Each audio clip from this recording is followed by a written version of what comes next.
Nice to be with you. Welcome to the final cabinet meeting of 2025, a year that will go down as the most consequential and successful first year of any administration. They're saying that, not me.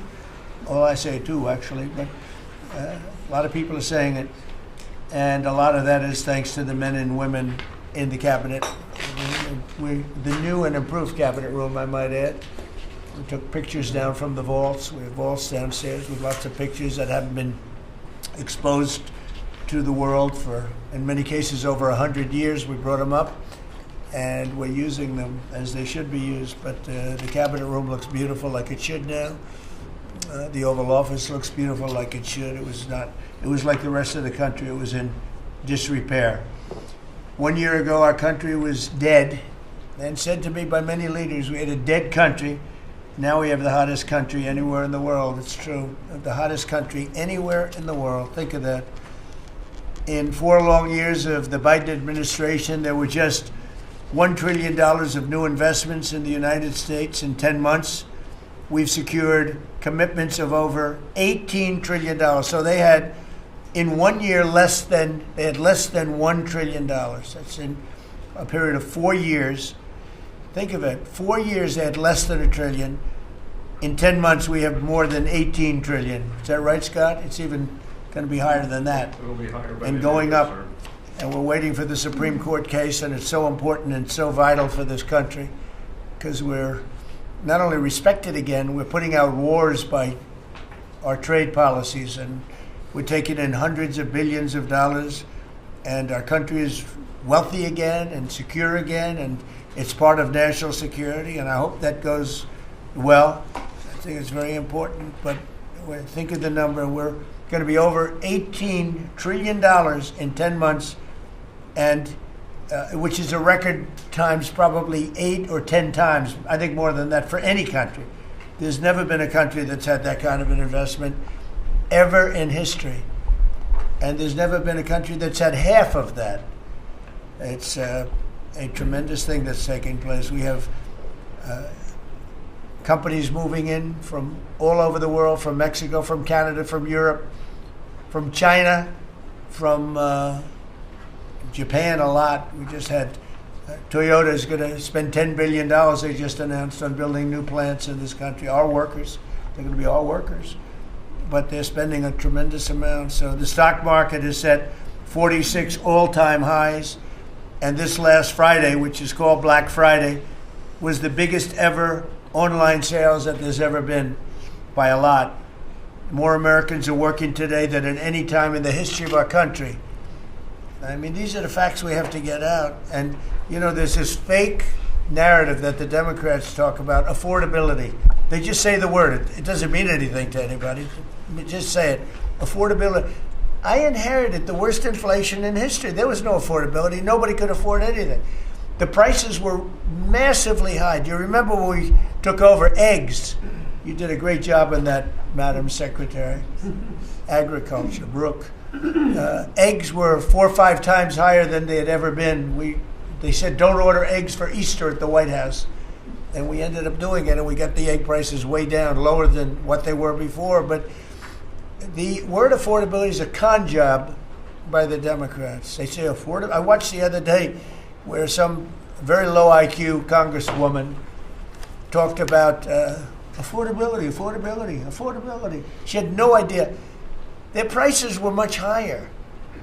As an example, energy, gasoline, we're now at about $2.50 a gallon. We're going to be, I think, at $2 a gallon. We could even crack that at some point. I'd love to do it. And we could do it more easily if we weren't building up the strategic national reserves, which Biden emptied out before the election so that he could try and get elected, meaning he started it, then he got thrown out of the race, and she took over and she kept it going, and they emptied out these strategic national reserves, which are really meant for something else. They're not meant to keep people happy with their gasoline price. They're meant for war. They're meant for problems, big problems. He emptied it out, and then she continued it during the process of trying to get elected. Didn't work out too well for him. And they virtually brought it down to the lowest level, I believe, in history. And it didn't have much of an impact because the prices were very high. But our prices now for energy, but for gasoline, are really low. Electricity's coming down. And when that comes down, everything comes down. But the word affordability is a Democrat scam. They say it, and then they go on to the next subject. And everyone thinks, oh, they had lower prices. No, they had the worst inflation in the history of our country. Now, some people will correct me, because they always love to correct me, even though I'm right about everything. But some people like to correct me, and they say 48 years. I say it's not 48 years, it's much more. But they say it's the worst inflation that we've had in 48 years. I say ever. But whether it's 48 years or ever, it's pretty bad. We had the worst inflation that we've ever had. Since last January, we've stopped inflation in its tracks.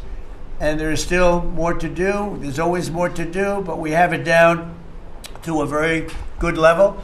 It's going to go down a little bit further. You want to have a little tiny bit of inflation. Otherwise, that's not good either. Then you have a thing called deflation. And deflation can be worse than inflation. But we have it almost, we'll soon be at a perfect level, but we inherited the worst inflation. But we have 20 states that are now selling gasoline at less than the $2.75, think of that, $2.75, and it was at $5 under Sleepy Joe. Grocery prices are down with the cost of Thanksgiving turkey this year down 33%. It was lower than 33% lower than under the Biden administration. Egg prices are way down 86%, thank you. And mortgage rates, despite the fact that we have an incompetent chairman of the Fed, a real dope, who should reduce rates. I saw even Jamie Dimon said he should be reducing rates. I never saw Jamie Dimon say that. I wonder why he said that. But he really said it because he's right. But we have a guy that's just a stubborn ox who probably doesn't like your president, your favorite president. But they're going to be coming down. We'll be announcing somebody probably early next year for the new chairman of the Fed. I talked to Scott about taking the job, but he doesn't want it.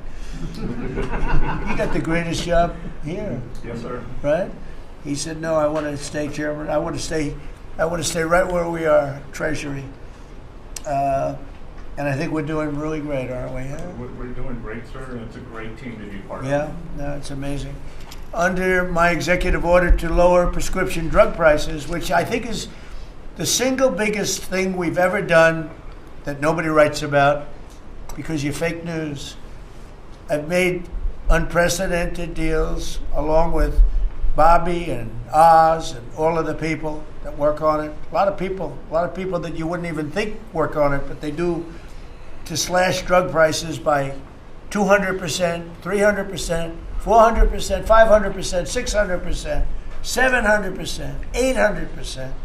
Nobody's ever heard of it before because I instituted favored nations and no nation agreed to do it. And then I said to the nations, if you're not going to do it, I'm going to charge you 100% tariff, which is more money than we're talking about.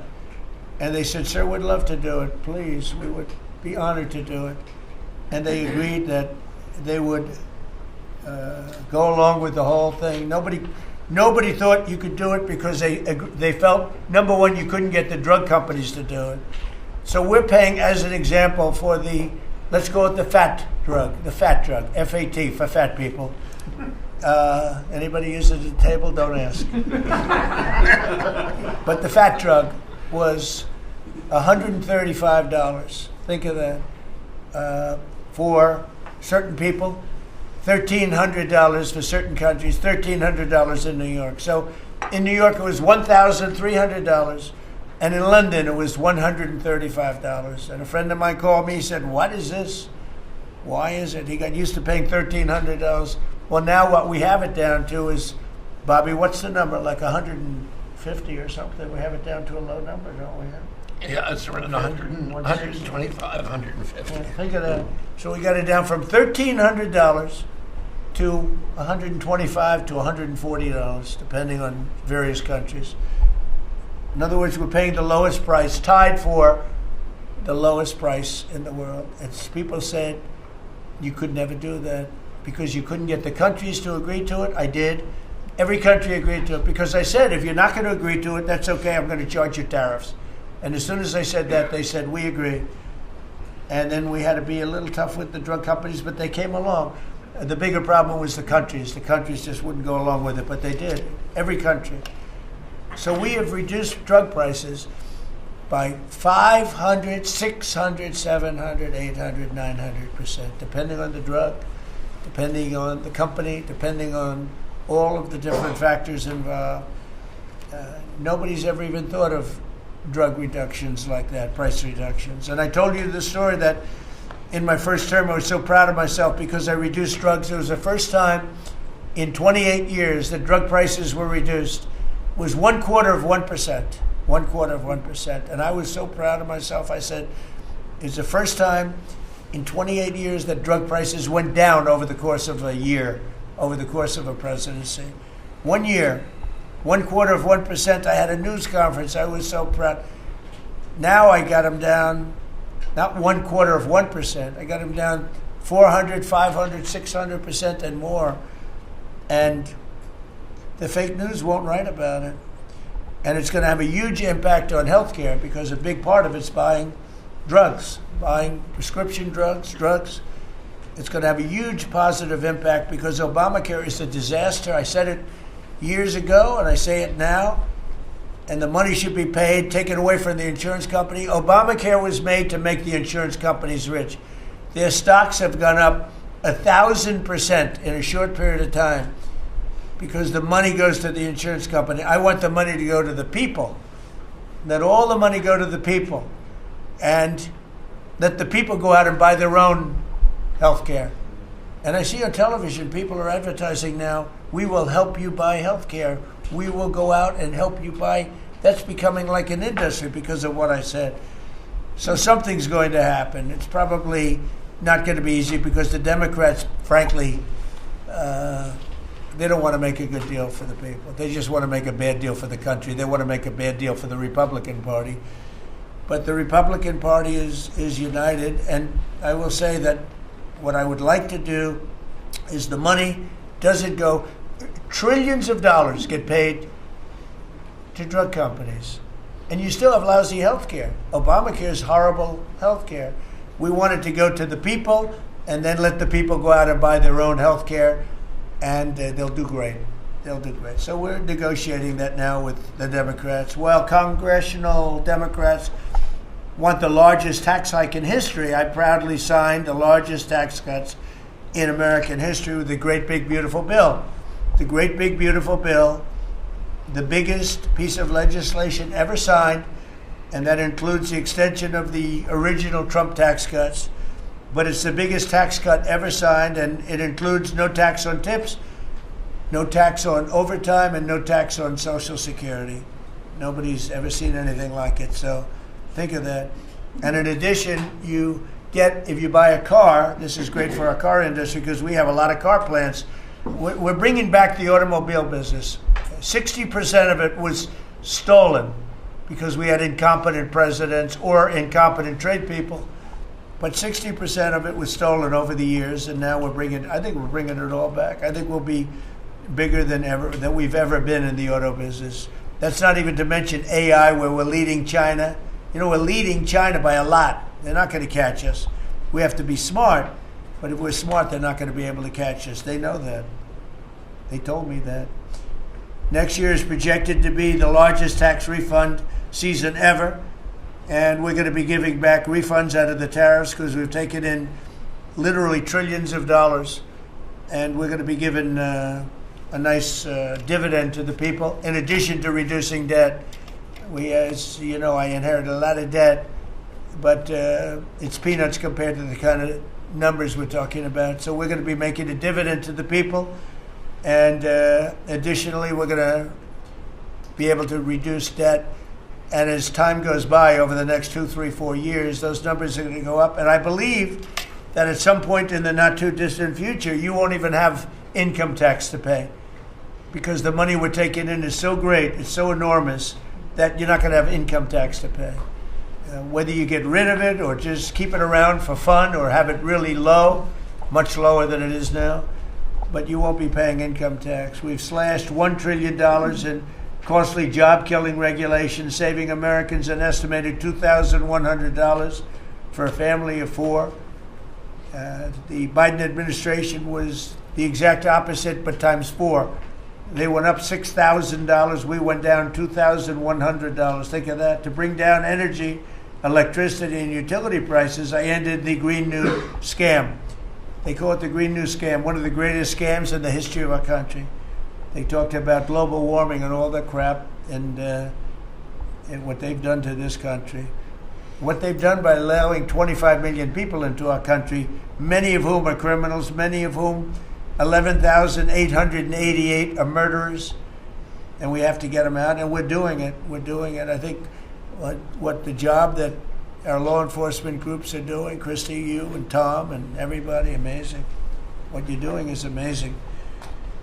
I terminated the insane electric vehicle mandate, and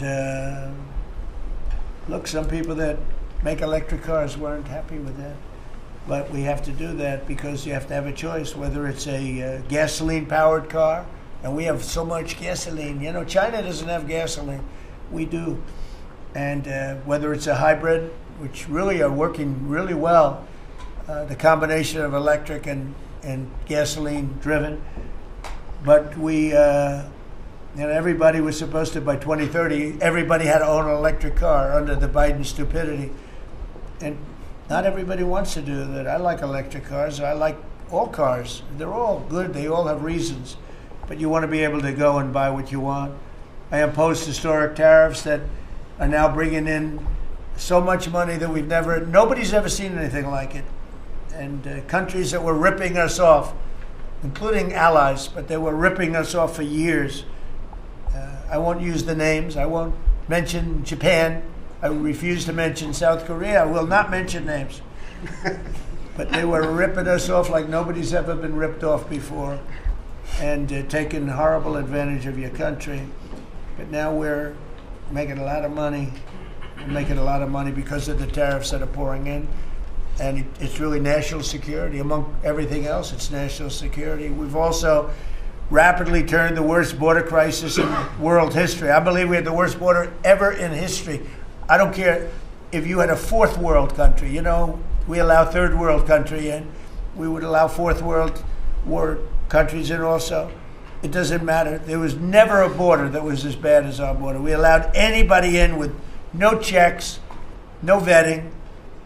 So we've rapidly turned the worst border crisis in world history into the strongest border in the history of our country, and probably one of the strongest borders in the history of the world, because we have nobody coming through. And I want to thank our people. The Border Patrol is so amazing, ICE, and I want to thank the military for the backup, because they're standing right behind them, and that was really nasty for a period of months, and now it's no longer nasty. Now they don't even come up. Nobody comes up. It's an easy job. It made your job a lot easier because they know they're not going to get through. And we take people in, but they have to come in legally. For 6 months in a row, 0 illegal aliens have been admitted into the United States. You believe that? 0. We had millions of people coming in a year, millions. Now we have 0 for 6 months. And these are given by radical left people that do the numbers. I mean, they're not doing them any favor. They're being we don't have our net numbers are unbelievable. But we had 0 people in the last 6 months. Illegal border crossings along the U.S.-Mexico border have plummeted to the lowest level ever recorded. And nobody talks about that anymore. You know, it's crazy. They don't talk about it. You think they'd say, well, Trump's done a great job in the border. This country is being destroyed by the border. But you always find something new, like, is he in good health? Biden was great, but is Trump in good health? I sit here, I do 4 news conferences a day. I ask questions from very intelligent lunatics, you people. And I give the right answers. There's never a scandal. There's never a problem. I give you answers that solve your little problems. You go back, and you can't find anything, but you do stories about Biden was in wonderful health. The guy didn't do a news conference for 8 months. If I go one day, I had one day where I didn't do a news conference, there's something wrong with the president. You people are crazy. I'll let you know when there's something wrong. There will be someday. That's going to happen to all of us. But right now, I think I'm sharper than I was 25 years ago. But who the hell does? By the way, I took my physical. I got all A's, everything. But they said to me, would you like to take a cognitive test? I said, is it hard? They said yes. I said, well, I'm a very smart person. Who was the last president to take one? No president has ever agreed to take one. Because when you get into the mid-questions, meaning, 10, question number 10, 11, 12, 28, 30, they get harder and harder. And they said, would you like to do it? I said, well, no reason to do it. Nobody's ever done it. I'll do it maybe, but there's really no reason. They said, sir, the problem is this is Walter Reed Hospital. And that's a military hospital. And that means that things are, sort of open. It's not like private where you have, if you do poorly, we'll have to, probably you'll find out.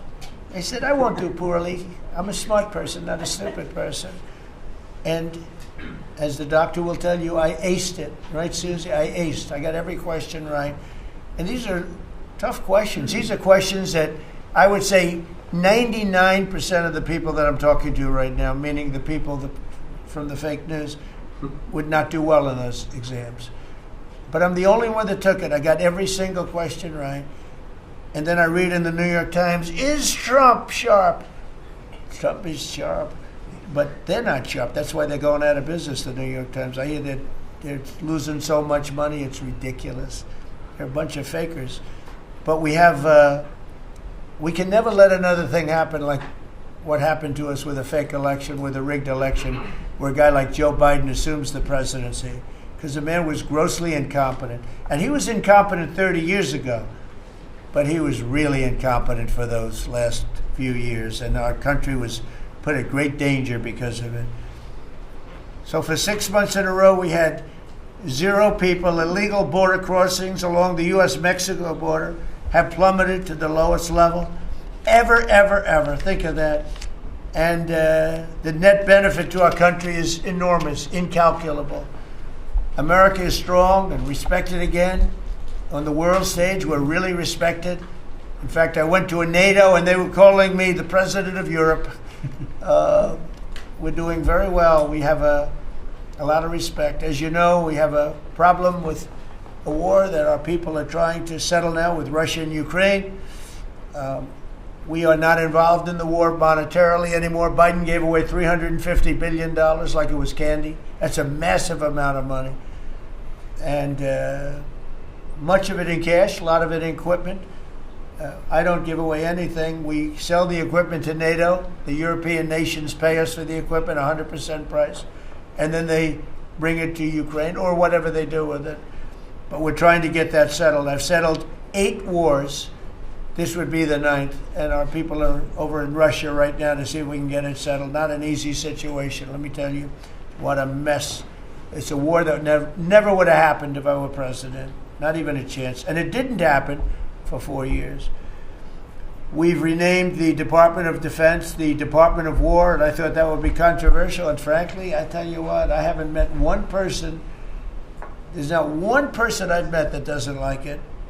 Think of it. We won World War I, World War II, everything in between, everything before it. And then we said, let's change the name. So we changed it back to what it was, Department of War, and Pete's doing a great job. We ended 8 wars. Think of that. 8 wars, but we're going to do one more, I think. I hope. Every time I end a war, they say, if President Trump ends that war, he's going to get the Nobel Prize. So I end that war.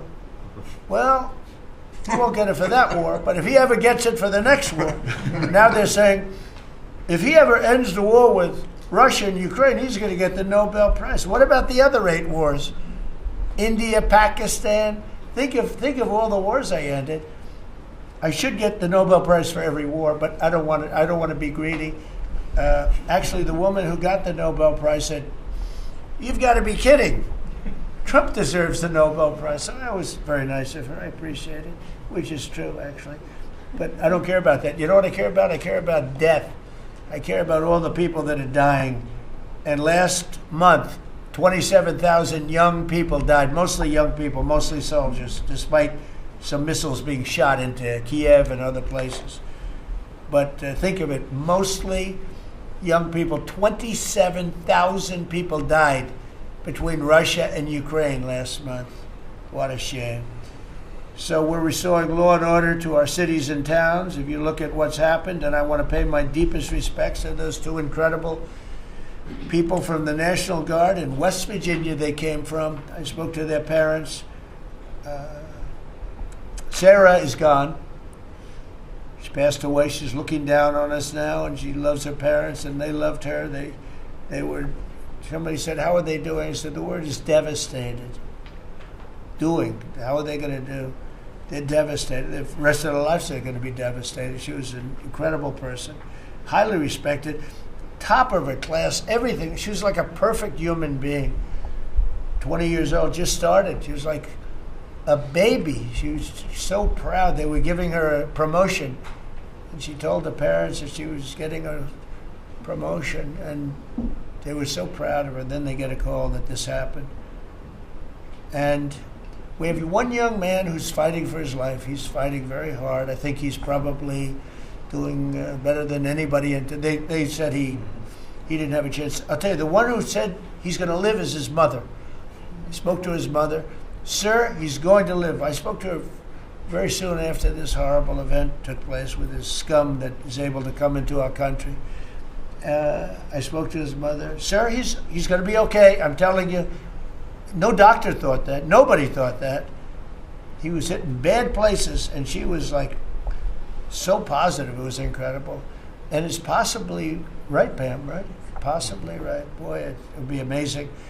If he lives, it would be amazing. A miracle, actually. But we're very proud of those two people. We're very proud of the National Guard. We're very proud of our military and our police and our firemen and women. If you go back and take a look a year ago, year and a half ago, it all changed, I think, on November 5th, the day of the election. But you go back before that, you couldn't get people to join the military, Pete, right? They didn't want anything to do with military. They wanted nothing to do with joining the police or the fire. They wanted nothing to do with anything. They had no spirit. The country had no spirit, nothing. And now we just had the highest recruitment in history, and we're getting great people. We're getting great people. And I will say, despite what just happened, Washington, D.C. has become a really safe place. And I guess this lunatic probably was upset that the National Guard is so effective, because we were really, really effective, and we are. And Washington, D.C. is now considered a very, very safe city. We had crime numbers a year ago that was so bad, embarrassment that the city, the capital of this country, could have numbers like that. And Washington now is, no murders, no this. It's been a miracle also what happened here. And now we're in Memphis, and we're going to New Orleans pretty soon. Over there, the governor called me. He'd like to have us go there. Governor Landry, great guy, great governor. He's asked for help in New Orleans, and we're going to go there in a couple of weeks. And we're doing a real job. Even Chicago's down a little bit because we have a minor force there.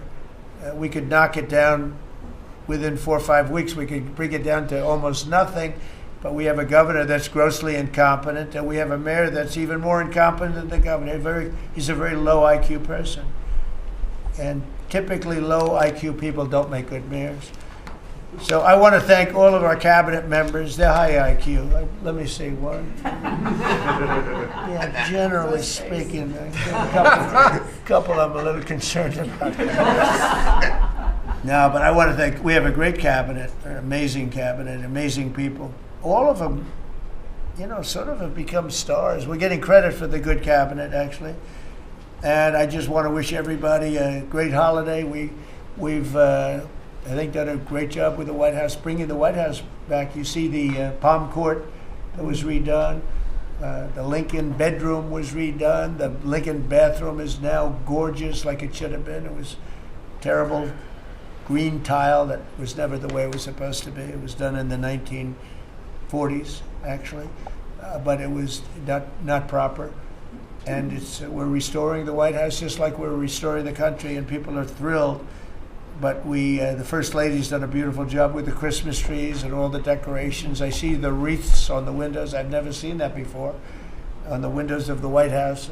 And it's 4 stories high. I said, how did they get that wreath?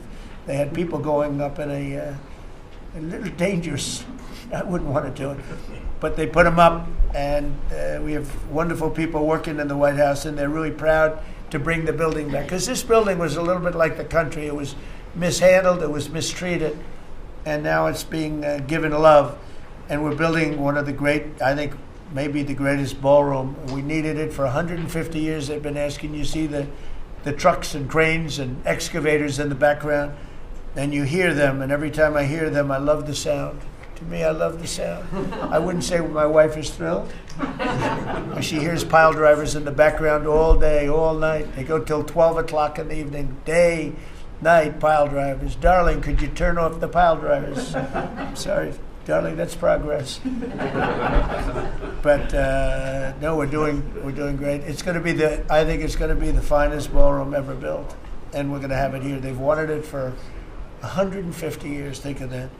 So I will just end by saying I want to thank the cabinet. It's been a great cabinet. Let's think of it. Time flies, but this is our last of the year, as I said, and I just think you've done a fantastic job. And we're going to go around the room. We'll go quickly, but we're going to go around the room, and we'll start with Pete, and you'll tell us about some of the achievements. And some of you have achievements that are so big, I don't want you to go through the whole thing because we don't have time. But we'll start with Pete, and then if you want, we'll take some questions at the end. Please, Pete. Well, thank you, Mr. President. As you said, it has been a historic year at the Department of War. Recruiting and retention over this year are at the most historic levels our country has ever seen. When I had a chance to be on a aircraft carrier destroyer over Thanksgiving, the spirit in our ranks since the election under President Trump is unprecedented. I've never seen anything like it as a soldier myself in uniform, and I know a lot of you feel the same way. We've ripped out the DEI and the political correctness. It's all merit-based at the department. We're getting back to basics: accountability, training, readiness, lethality, and that's reviving that spirit. And Mr. President, we're rebuilding the military, historic investments. I just took briefings on the Golden Dome and F-47, next generation capabilities that are going to make sure that for generations to come, America has the most powerful, most capable, most lethal military in the world, which you have rebuilt once and we're rebuilding again. And then we're reestablishing deterrence and credibility. If you look at what happened, we deal with every day the outcome of what happened in Afghanistan, the debacle under Joe Biden. We just dealt with it in the streets of Washington, D.C. with those 2 National Guardsmen. And then what happened on October 7th with Hamas, what happened in Ukraine, a war that never would have started under President Trump. We're having to rebuild that. So whether it's freedom of navigation and taking the fight to the Houthis, whether it's Midnight Hammer, those beautiful B-2s going 37 hours back and forth, undetected, delivering with precision, and Iran not getting nuclear capabilities, Europe and NATO stepping up to 5%, locking down our southwest border. It's been an honor to work with Kristi and Tom and everyone else down there to lock it to 0, operational control of our border. And then it's getting after and going after narco-terrorists and designated terrorist organizations in our own hemisphere. As I've said, and I'll say again, we've only just begun striking narco boats and putting narco terrorists at the bottom of the ocean because they've been poisoning the American people. And Joe Biden tried to approach it with kid gloves and allowed them to come across the border. Cartels take over community, 20 million people, hundreds of thousands of Americans poisoned. And President Trump said, no, we're taking the gloves off. We're taking the fight to these designated terror organizations, and that's exactly what we're doing. So we're stopping the drugs, we're striking the boats, we're defeating narco-terrorists, and we're standing... And Peter, you may say one thing, that drugs coming in through the sea by sea are down 91%. And I don't know who the 9% is. I'm not sure either, sir. But down 91% by sea. We've had a bit of a pause because it's hard to find boats to strike right now, which is the entire point, right? Deterrence has to matter, not arrest and hand over and then do it again, the rinse and repeat approach of previous administrations. This is meant to get after that approach. And I will just end by saying, as President Trump always has our back, we always have the back of our commanders who are making decisions in difficult situations, and we do in this case and all these strikes. They're making judgment calls and ensuring that they defend the American people. They've done the right things. We'll keep doing that, and we have their backs, Mr. President. Good job. Thank you very much. Howard? So we set out to stop the ripoff of the United States of America. This is about global change of trade. We've been ripped off since 1945 when we set this policy. So we set out, and together with my partners, Jameson Greer and Scott Bessent, we set out to change that. So we started, the first one was the UK deal, right? We asymmetric. They pay us 10%, and we get charged nothing. That allows us to export, and that began the process. Then we did the biggest, the European Union, 450 million people, $20 trillion economy. They completely opened their borders to us, and we charge them 15%. That makes America $100 billion a year and turns it back to where our economy is the best. And so it proved that President Trump's trade agenda was the right trade agenda. Then we go to Japan and Korea. They offer us $750 billion in cash to build in America at the president's direction. And we're going to start, as an example, nuclear. Right? We need to have a nuclear arsenal in America of power, the generation of power. So we're going to build hundreds of billions of dollars, financed by the Japanese and the Koreans, meaning they give us the money, we build it here, and we split the cash flow 50-50. We're going to build ships, $150 billion worth of ships in America. That changes the way things work. Right? After those trade deals, then you go to how are we going to reshore? Right? Let's start talking about the auto industry, right? We've been competed against by Koreans, the Japanese, the Europeans. We're kicking our tail. President Trump changed it. 25% tariffs, bring it all home. This year, General Motors stock up 40%, Ford up 34%. And on the same day that we announced we had set all the tariffs, Sean Fain, the head of the United Auto Workers, called and said, I can't believe I'm calling a Republican Secretary of Commerce to tell the president that this is the greatest administration for auto workers in America. Stocks up and auto workers up. That proves that President Trump understands how to take care of the whole ecosystem, both the companies and, more importantly, the people who work there. Semiconductors, right? We didn't build any. The Biden CHIPS Act was a $60 billion giveaway, right? We've now turned that. $300 billion is committed to America. That's going to go up to $750 billion in the next 60 days, right? And then you go to pharmaceuticals, right? $250 billion being invested in America, and then working together with Bobby Kennedy, right? Pounding away on that MFN, working together as a joint team.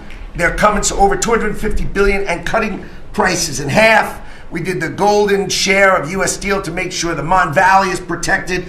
Intel gave us 10% of the company, make tens of billions of dollars, right? And the last thing I will say is a year ago today, I was working on transition with President Trump, right? To build the greatest cabinet ever for the greatest president ever. And I, as I sit here today, I can't be more proud of how you did it, sir. You've created the greatest cabinet. It is a joy to be at this table. You know, one thing we will mention, so they came to see me from Intel, and they had a problem. I said, look, we'll fix your problem, but I think the United States is entitled to 10% of your company. And the chairman looked at me and he goes, you have a deal. Tell them, how much money have we made since I made that deal? It's only $40 billion. 40 billion. We made $40 billion. That was, 3 months ago. Does anybody write about it? Nobody writes about it. That's okay. Mr. Secretary, how we doing with transportation? Well, Mr. President, so just quickly on aviation, many of you heard that we have an infrastructure made of copper. We have to transition to fiber. The last administration said it was going to take more than 10 years to complete the transition from copper to fiber. They had no plan to actually do it. We have already completed a third of this transition from copper to fiber. Now it's going to take longer for us to go from analog to digital.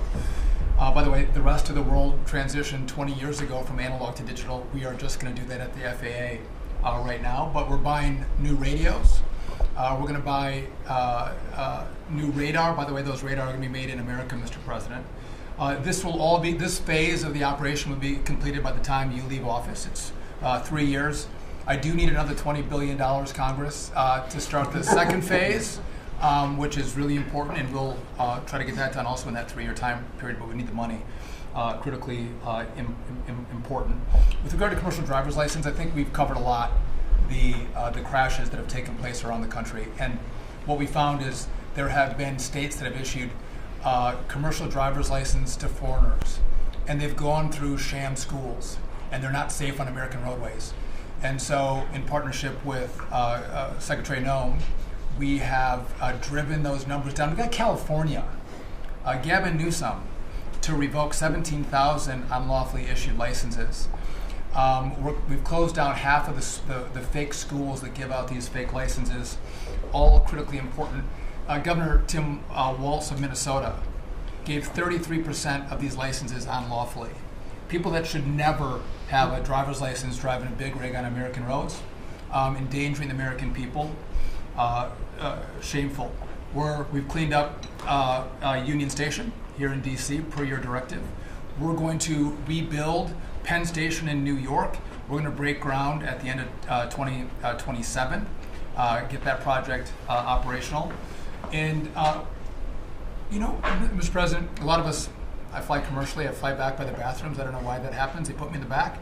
But, we've asked Americans to bring their better selves, to bring civility back to travel, to say, listen, let's say please and thank you. And if you have someone's pregnant on your flight and you're as strong as Pete is, well, pick up the bag and help her put it in the overhead bin. Let's be nice to each other, is what we've asked. Maybe not wear pajamas or slippers on the airplane.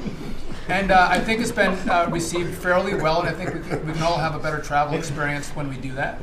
And just the last point I'll make is there was a big football game where the Merchant Marine Academy that falls under DOT actually beat the Coast Guard with Kristi Noem. We beat them by 1 point, and so we're very proud of that. Nice. And, so well done, Kings Pointers. So a little bit in a nutshell, we're rebuilding the air traffic control under boot edge. It's supposed to be boot edge. Who's another grossly incompetent person? He'd get in his bicycle, ride to work, and he was just terrible. What they do is they take the fiber optics and they take fiber trying to hook it into copper, and fiber and copper don't mix. You can't do it. But people knew that for the last 30 years since they started doing the fiber. And they spent billions of dollars, and it didn't work. And you saw that by the helicopter crash. You saw that by Into the Plane. You saw that by a lot of things. So we're doing a brand new air traffic control system, and it's going to be the best, and it's going to be from top to bottom, and we have the 3 top companies in the world bidding on it, and it's going to be one bid, and we're going to have one company responsible, and it'll be the best system. And it's going to make this. Look, our skies are safe. Otherwise, we wouldn't let people fly. But we're going to have the safest skies. We're going to have the best system anywhere in the world. We're also going to rebuild Dulles Airport because it's not a good airport. It should be a great airport, and it's not a good airport at all. It's a terrible airport. It was incorrectly designed with a good building. Actually, it's got a beautiful terminal. Saarinen was the architect, one of the greatest architects in the world at the time. A great architect. And so they have a great building and a bad airport. But we're going to turn that around, and we're going to make Dulles Airport serving Washington and Virginia, Maryland, etc. We're going to make that into something really spectacular. We have an amazing plan for it and other things. But you're doing a really good job. I appreciate it. The people movers of Dulles, we had a crash recently. So we're going to announce that later today. A request for bids on this, but again, it's a not a great airport, which we can make great in this administration, Mr. President. We have a design that's amazing for Dulles. It's going to take Dulles and make it a really bad, it was a badly designed airport. We're going to make it into as good as there is in the country. It'll be exciting. Okay, please. All right. Well, Mr. President, it's good to be here at this meeting because in 1 year you can look around the table and see the change. And I think one of the biggest changes is how this cabinet works together. And I want to start there. This has often been said, I found out some things this year that I didn't know, that the Department of what was Defense, now Department of War, and the Veterans Department had never really communicated. Now, we're fraternal twins, in a way. Pete and I are. He lives better, I'm better looking. But in the looking at this, I mean, he brings them in. He keeps them for a number of years, up to 20 or longer, and then they come into what the country is committed to our veterans. And if you don't have both ends working correctly, then recruitment lags, morale lags, and we've been able to work and fix a great deal of that. I didn't need to change our name, but I did do one thing. I put the veteran back first at the VA. And we did that in 1 year. How did we do that? We started taking things that have been neglected for a long time and put them back. We had a backlog in which we've dropped over 160,000. We're not talking year-to-year change at the VA. We're talking 5-6 years. We have to go back 5 to 6 year prior COVID numbers to see the change of backlogs that are now reduced.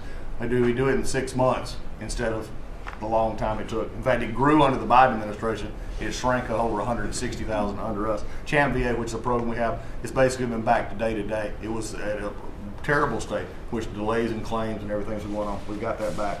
We're doing things like taking a new look. I have one question that I ask when I go to my hospitals, which, by the way, over 170 hospitals, 1,200 clinics, and I ask the people one thing, Mr. President. I said, what are you doing right now that if you were just honest and I wasn't standing here, you say, this is stupid? It's been amazing what we've gotten, and the feedback that we've had. We've been able to change how we do credentialing, how we do privileging, how we do hiring. We're all working through that, and it has all made a difference for our veterans as we go forward. CNP exams for veterans out there listening. If this is the one where disability claims, well, they say, well, let me send you to a doctor to make sure. Most of the time we have that already in the record. We're working now where those could actually be changed, where we just look at the record and not have to send them to the doctor. That's almost a $3 billion savings that we can let, and also not taking what the veterans get. We're also getting ready to announce here pretty soon the reorganization that's going to bring our hospital system organizationally in line with the 21st century. We are the largest healthcare organization. It's about time we acted like it, Mr. President. You gave that leadership, and we're going to do it. And also one thing, community care contracts getting ready to go out. It's one of the largest contracts in the federal government, but it does exactly what you and I have talked about before, making sure that our veterans can get care in the system or in the community, wherever they want it. We're getting ready for that. Now, I have one thing for all the press who really enjoyed the first of the year, saying, oh, you know, they're going to cut all these jobs, 80,000 this, 80,000 that at the VA. Mr. President, every success that I just gave you came after the fact, or pretty much after the fact, that we had 30,000 take early retirement. Early retirement, no risk, although you reported it as loss and risk, you can't help yourself. 30,000 took a retirement. Every bit of the success that I just told you about came with a reduced workforce. It was a motivated workforce that said, how can we take care of veterans? That's what this cabinet does. That's what we're doing for you. And you've got the highest approval rating we've ever had at the VA, so that tells you something. You're doing a great job. Thank you very much. Jameson, please. Well, there's been some activity on trade this year. You know, for about 75 years, we had a system, global trading system, that was premised on the United States having totally open borders, right? Not just on immigration, but on goods and services, and everyone else generally kept higher tariffs, higher non-tariff barriers, etc. Obviously, the outcome was we had a huge trade deficit. You took it head on. You gave all of us who work on the file a lot of leverage. So we spent the past 10 months or whatever we've been doing now just going around the world and flipping the script. So now we're in a situation where we've protected our industries, we have the tariffs, and the other countries have decided to take their tariffs down and non-tariff barriers. And we've done it in a very constructive way. We've achieved agreements on reciprocal trade, which are a new kind of trade agreement that's really focused on making sure we have balanced trade, we have reciprocal trade, that we're treating each other fairly. And it's been embraced by the international community. And it's going to be exciting to see what it's like 5 years, 10 years from now, because you've changed it. And that's how it's going to be now. And I think you should be commended for it, and we look forward to seeing what comes in the next few years. Thank you very much. You're doing great. He's doing a great job. Thank you very much. Please. Thank you, Mr. President. Last time I was here, I said that the amount of dereg that we had for regulatory was 30 to 1. Since then, it's up to 48 to 1. Your goal had been 10 to 1, which was in excess of 6 to 1 in the first term. It's actually much higher than that, but I made my team redo the threshold a little bit because it sounded so unbelievable. But the amount of work that's being done with this entire team is astronomical. And another detail in that is that when we propose a rule, some of the biggest ones that you care the most about don't go into that count until they are finalized. So next year's we should be even more eye-popping. One of those to talk about is the federal acquisitions regulations, which you gave us a charge 6 months ago to dramatically reduce. In 6 months, we've lowered it by 25%, 500 pages, 2,700 mandates, which is a third of the mandates. That's going to lead to savings, competition, and speed. So probably $40 billion for the agencies in savings over the course of 10 years. When we get up and running, it'll be north of between $200 and $400 billion. Competition, about 45% of government bids only have one bidder. So you got no competition in that situation. That will now change, and then we're just getting faster, months, and hopefully we turn it into years, which means you all around this table can buy things that you need quickly, and that you have better vendors to come, many of them small businesses who want to participate in the federal procurement process. So making all sorts of improvements on that front is very exciting. Thank you, Mr. President. That's great. And great on the regulations. We're cutting them at levels never seen before. And I have the record from the first 4 years, but we're blowing that record away, so it's been really great. Good. Scott? Yes, sir, Mr. President. Great to be with everyone. And, you know, when you were giving your report, which was fantastic, and I listened to the report of all my colleagues here and those that will come, it reminds me when I played in the NFL, we had this thing called game film. You know all about film. And we had a saying that said, the film don't lie. The film tells a real story. And I hope that the American people, when they watch the film that's going on now in this time in our history, that they will see that America is greater today than it ever has been. And so I thank you for that. And thank you for giving us good stories that we can tell for the American people. Scott, we're saving our country. Yes, sir.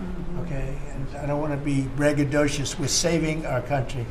Our country was going down and would never have been able to come back. We're saving all of us, but we're saving our country. All right, go ahead, please. So at Housing and Urban Development, in keeping with your executive order, sir, in making America's streets safe and beautiful again, we've been very intentional about making public housing in our country safe. And I want people to know, our colleagues know this, but people in America know that we actually care about people that live in public housing around our country. A lot of public housing is wrought with crime, sex trafficking, drug trafficking, illicit drugs, illegal aliens living in public housing, but we've put them on notice to let you know that it's not lost on us. We care about the people, we're paying attention to it, and we're going to root out crime in public housing. We've been very focused on working with the Memphis Safe Task Force, the DC Safe and Beautiful Task Force, working with Pam and Kristi and others, and law enforcement. Our law enforcement is tremendous. Every single night they go out and they go to public housing to make sure that our people are safe, mothers and children are safe. And so at HUD, you know, it's a different day. We're running new plays. The film was real bad when I came in, I'm going to be honest. But we are giving the people that live in public housing the assurance that they will be safe. And we also announced a new crime hotline, sir, that people that live in public housing, if they see criminal activity, if they see illegals living there, if they see drug trafficking, if you see it, if you hear it, report it. Don't be afraid. And so work with our Office of Inspector General. We've set up this crime hotline, and also working with Kristi and Department of Homeland Security, making sure that everyone that lives inside of public housing is accounted for and that they are American people. And so I say that and I emphasize that to know that we prioritize American people and American people only. Lastly, sir, in Atlantic City, we took over the Atlantic City public housing because the living conditions were deplorable.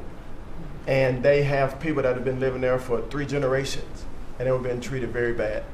And so I took it so that we can now give people a safe place to stay. And working with the First Lady in the Foster Youth Initiative has been a great joy for me and our team. So thank you for doing that executive order to make sure that our foster youth have a safe landing pad and have financial literacy as they age out of the foster youth system. And so you talked about affordability.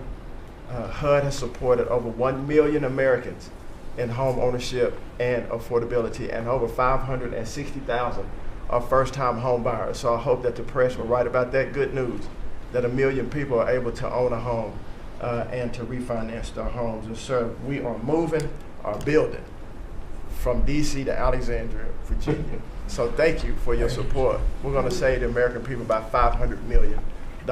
So that's my report. Thank you, sir. Thank you, Scott, very much. Brooke? Well, coming off of Thanksgiving, moving towards Christmas, I think it's the season of Thanksgiving, and 2 words for me are gratitude and joy. Gratitude to you for, as Howard said, bringing this team together. I say it a lot, but I'll say it again, that this is like family at this point, and I don't know that there's ever been an organization like this, at least a government like this in the history of our country. These jobs are hard, but the joy every day in getting to fight for America and save the country is the privilege of all of our lifetimes, I believe. So thank you for that. At U.S. Department of Agriculture, the People's Department, Abraham Lincoln launched this department in 1862. But under your leadership, we have finally, again, put farmers and ranchers and rural America first. In the last year, it's no longer DEI, climate change, sending out money based on the color of a farmer's skin. It's now about literally putting farmers back at the center of it. And under the last administration, we talked a lot about affordability. We'll continue to talk about that. But under the Biden administration and the destruction of our economy and the cost of inflation, interest rates for farmers and ranchers went up 73%. Labor went up 47%. Fertilizer went up 36%. Fuel went up 28%. So when you think about the extreme economic strain that a lot of our farmers are under in our farm economy, these are massive, massive numbers that will take some time to get out from under. But we've already seen the beginnings of the movement toward more affordable food, housing, fuel, et cetera, and that will only continue to trend as we work to solve those issues. My partners in trade, of course, they do the work, but I'm constantly talking to them about selling more soybeans, selling more corn, getting more of our products out. But when we really think about how to solve for this idea that for so long our farmers, many of them have been farming for government checks instead of moving their product around the world, these trade deals change that forever. And it isn't one trade deal or 2 trade deals, it's dozens of trade deals. And so talking about rural prosperity and bringing the golden age back to rural America, which has been lost for too long. And we're going to focus on that next year, hopefully with our vice president, many of our cabinet members. But the opportunity to do that under these new trade deals is unprecedented. And so just putting farmers first, our ranchers first, Mr. President, is such a huge priority and an accomplishment of the last year. The second quick thing is lawfare, and I know you know this better than anyone in the country.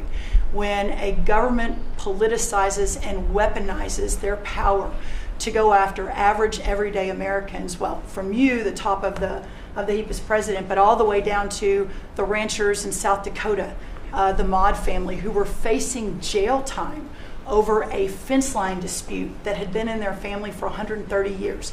We fixed that.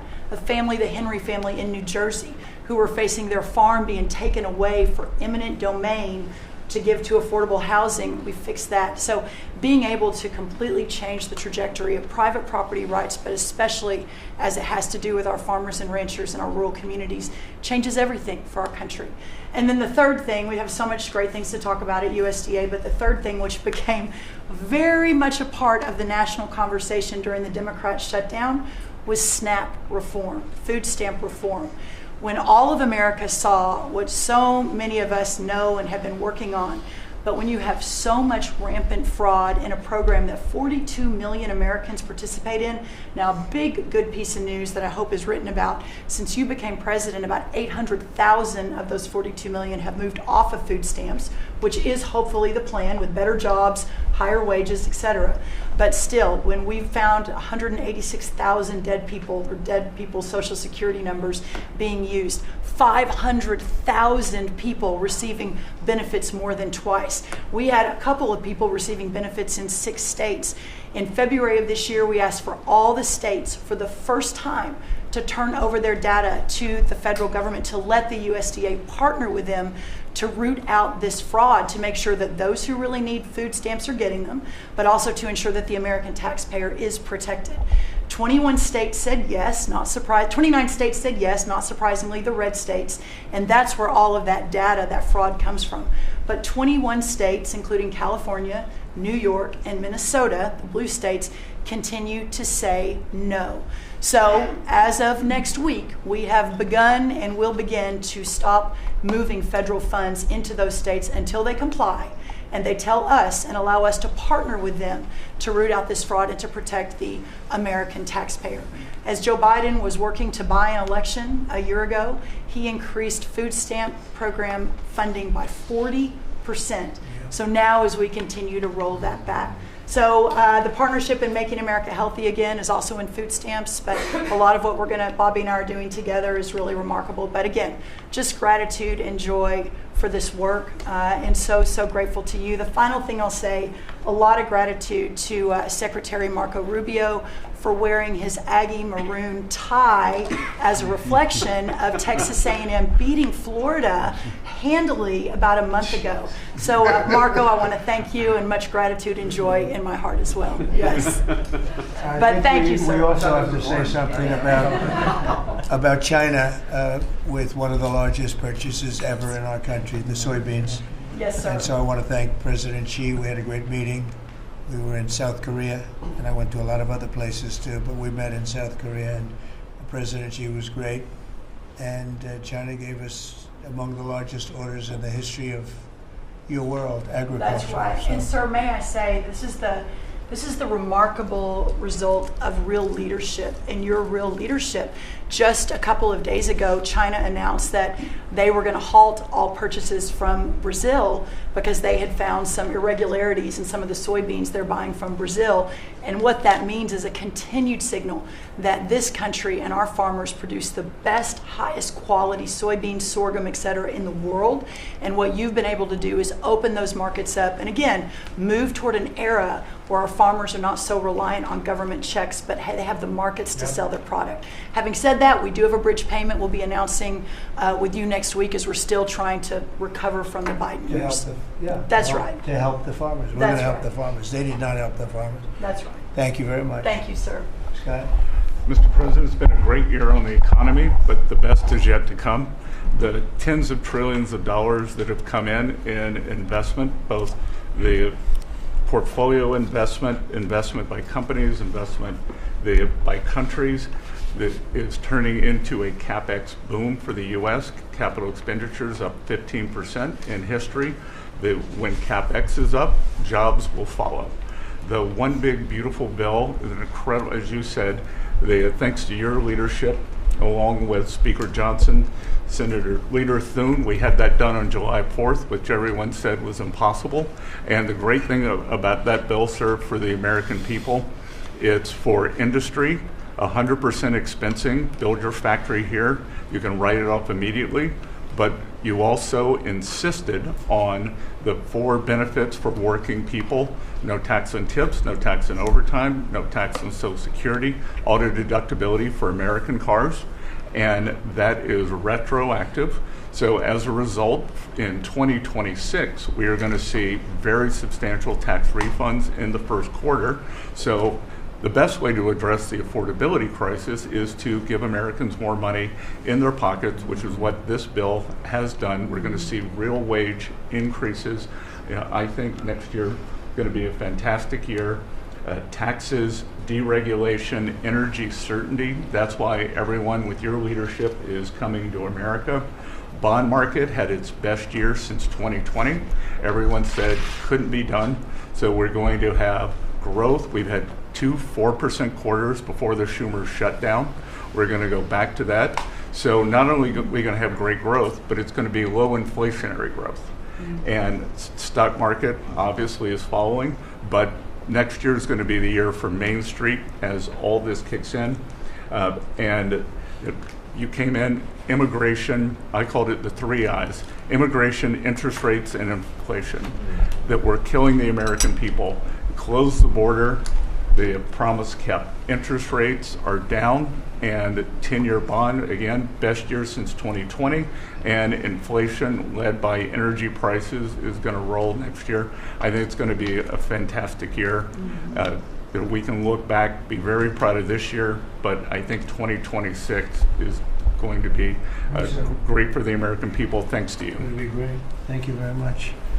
Mr. Vice President. Thank you, Mr. President. It's an honor to serve with this great team that you've assembled. And I just want to pick up on something you said, Mr. President, because you hit the nail on the head, that it is absurd that Democrats talk about an affordability crisis that they created and the people around this table work every single day to address.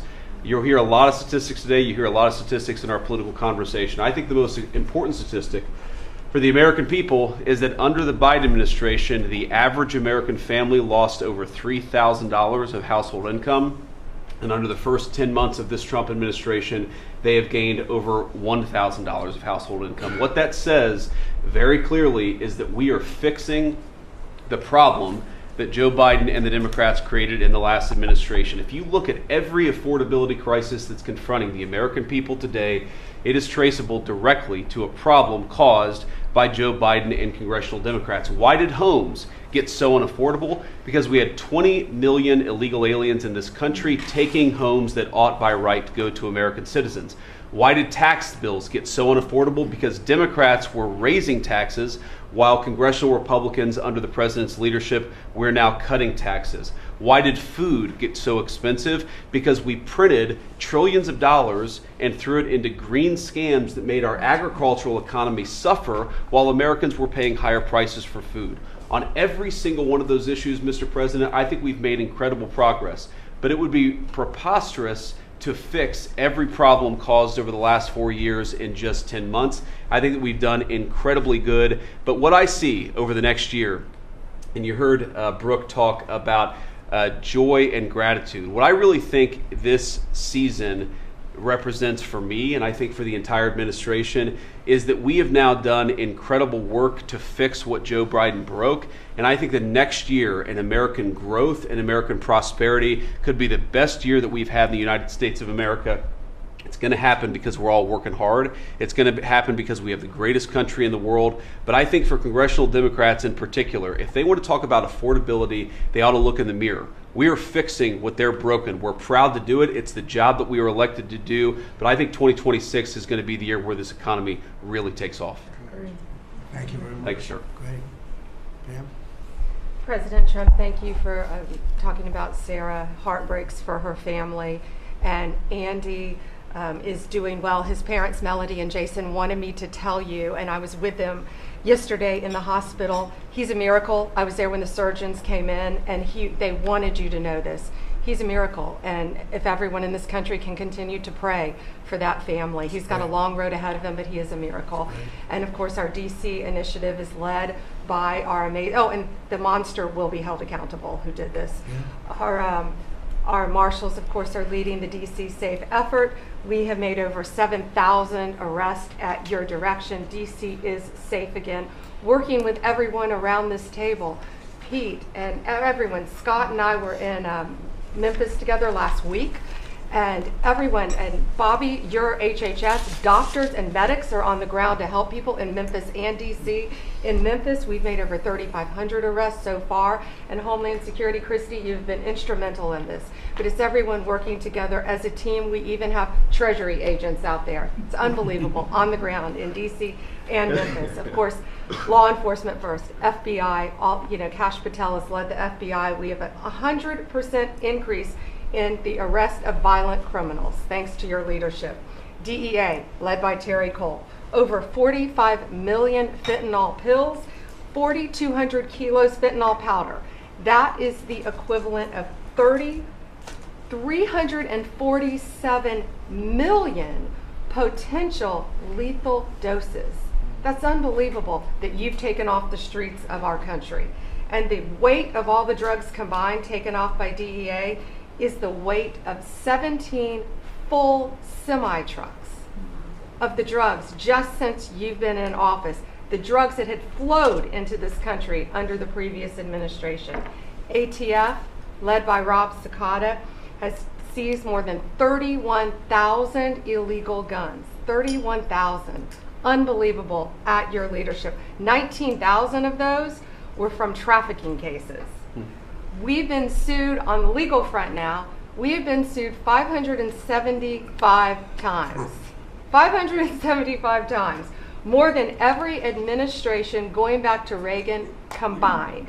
Most recently, yesterday, I was sued by an immigration judge who we fired. One of the reasons, she said she was a woman. Last I checked, I was a woman as well. 24 Supreme Court wins, President Trump, 92% success rate. We told you it would take a while to get to the Supreme Court. We're doing it at record speed, led by John Sauer, of course, Sarah and Hosh, all working together. Immigration, we're winning. Nationwide injunctions, ending DEI funding, working to secure that our federal workforce is aligned with your America First agenda, representing pretty much everyone in this room. We met with your general counsel yesterday, Doug, working with everyone. It's nonstop. ICE, of course, we're winning there with Kristi. We're Brooke, SNAP benefits, won there. Marco, USAID. Pete, National Guard, of course, going nonstop. Our U.S. attorneys are fighting violent crime, working around the clock to make America safe again, which was your directive. Our Civil Rights Division, suing Gavin Newsom 3 times now, Prop 50, keeping boys out of girls' sports and in-state tuition for illegal aliens. We've sued over election integrity. We are litigating major universities with Linda. Thank you, our Civil Rights Division, for everything that you've done to end DEI in our schools. Our Civil Division fighting sanctuary cities every single day. And of course, our Antitrust Division with Google, major settlement. Our attorneys are working on terrorism, TDA, MS-13, Antifa, President Trump. We've charged more than 500 defendants with assault on federal officers thanks to your directive. And also, we have dropped countless cases against Americans that were prosecuted under the Biden administration, including J6, COVID, FACE Act, and more. And as everyone knows, we cannot talk about pending grand jury investigations, but no one is above the law, and that includes what happened in Arctic frost. I hope everyone has a very Merry Christmas, Happy Hanukkah, and Happy Holidays. Thank you for fighting for our country. Thank you. Thank you very much. Please, Laura. Great. Well, thank you, Mr. President. Thank you for allowing me to be at this table. When I came on board, I knew really none of you in this last year, and it's been a year, Mr. President, since I've had the pleasure to serve this country on the workforce. Everybody said the Department of Labor would be quiet, fly under the radar. You won't have to do too much. Absolutely not, because you made the American people realize the American dream is real for the American workforce. And it's been under your leadership, Mr. President, that over 2 million jobs that has been created since you started have been native-born workers. And that is the difference between this presidency, this administration, as opposed to the Biden administration, where mostly foreign-born or federal government jobs. And I think through the private sector, over 2 million jobs of native-born. And so the Labor Department has wasted no time in putting that into action with our Make America Skilled Again, either grant dollars, but the intentionality of the apprenticeship program, 1 million active apprentices across this country. We have done over 250,000 new apprentices so far in the first year and registered over 2,000 new apprenticeship programs. Why do we need the apprenticeship programs with the men and women in the trades? Because of the leadership of onshoring and reshoring, and have a lot of these companies reinvest in America. We have to build this country. We cannot do that without the tradesmen and women and the craftsmen of this country. And I think that, Howard and I, we talked about that from the beginning, and we're going to have to lean in on that because we need the labor force, 700,000 new skilled jobs with electricians, construction workers, machinists, and so forth. And as I traveled with the vice president as well, we see that on the manufacturing floors of this country, they're in desperate need.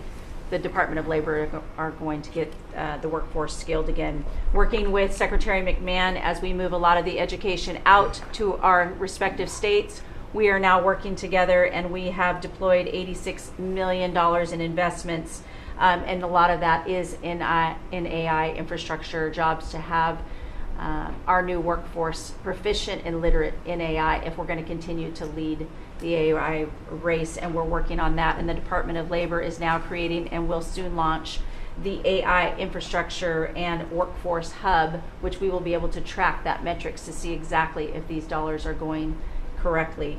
Integrating education and workforce with, obviously, Administrator Loeffler and I are on the road a lot together because we're talking about Main Street as well as a lot of the manufacturing jobs and how we're being an ally to our businesses as opposed to an adversary. For far too long under the Biden administration, we were adversaries to our business owners, and we want to give them a leg up always and make sure that we're paying attention. And we want our workforce to be educated. We do not need the numbers that we have seen across this country where our 4th through 8th graders cannot read, write, or do any math, and they are our future workforce. We have to depend on the American worker first. Also, lowering healthcare costs in line with the executive order. I'm working with Treasury and HHS, and rulemaking is underway to expand healthcare transparency and make pricing more affordable for our employers who offer these to their employees.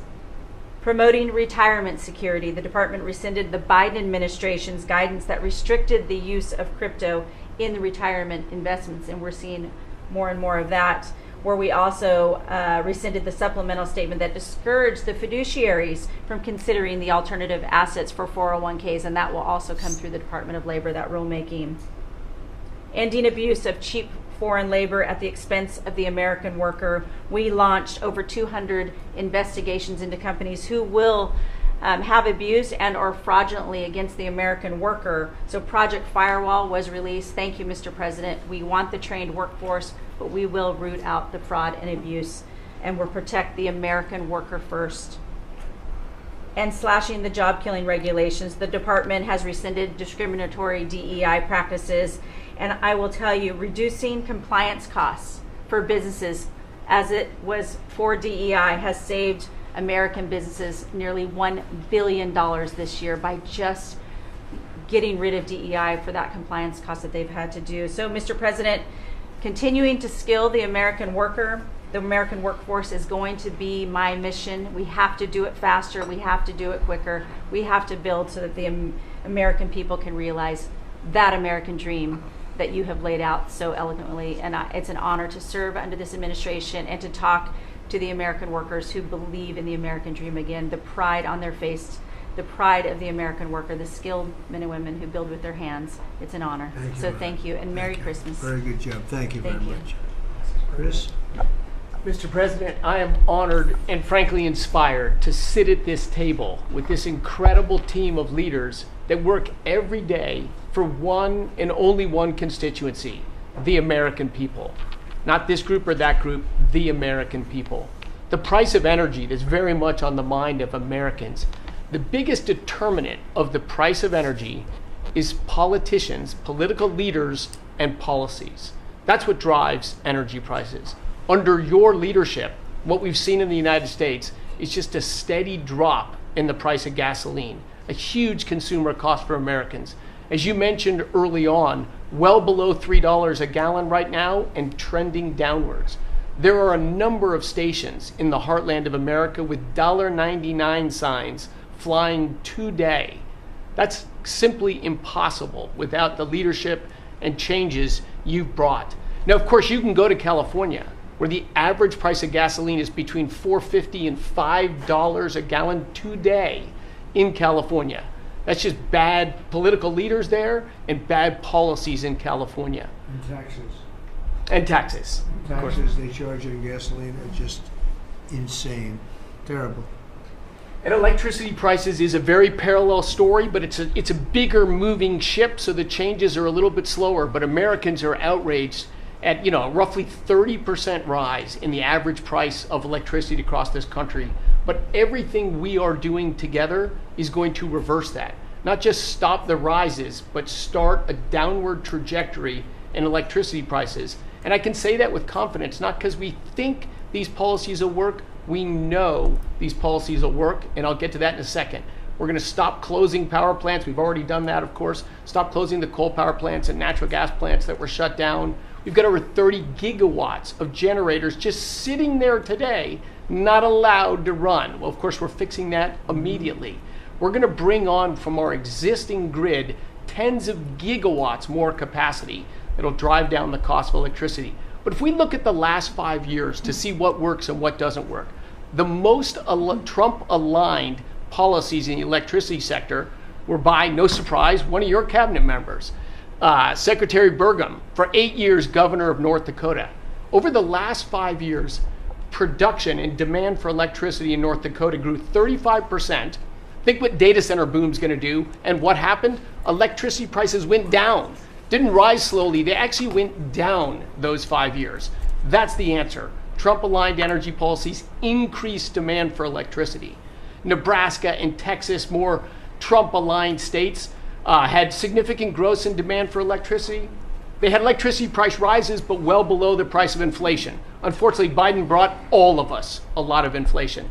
If you look at the other end of the spectrum, California, New York, Massachusetts, Connecticut, Maryland, I could go on. What happened in those states? Policies and politicians that force the building of unreliable electricity generation, which requires new infrastructure and transmission lines. And what happened? Today they produce less electricity than they did 5 years ago. A lot of spending money and less electricity. What does that mean? Of course, much faster rises in the price of electricity. Blue states have had 1.5 times faster rise in electricity prices than red states. Red states alone, less than inflation. We need to bring those policies. You are bringing those policies to the national level. We hope the blue states will come along with us, but your policies are going to start the decline of electricity prices nationwide under your leadership by just bringing back common sense. So thank you for allowing me to be part of this team. For people here who are focused on winning, special thanks to Howard and Scotty who were there with me to see the Denver Broncos win on Monday night.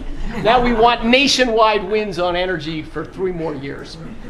And we're doing more energy production than we've ever done by far right now. Records across the board that'll continue to be reset every year you're in office. Thank you very much.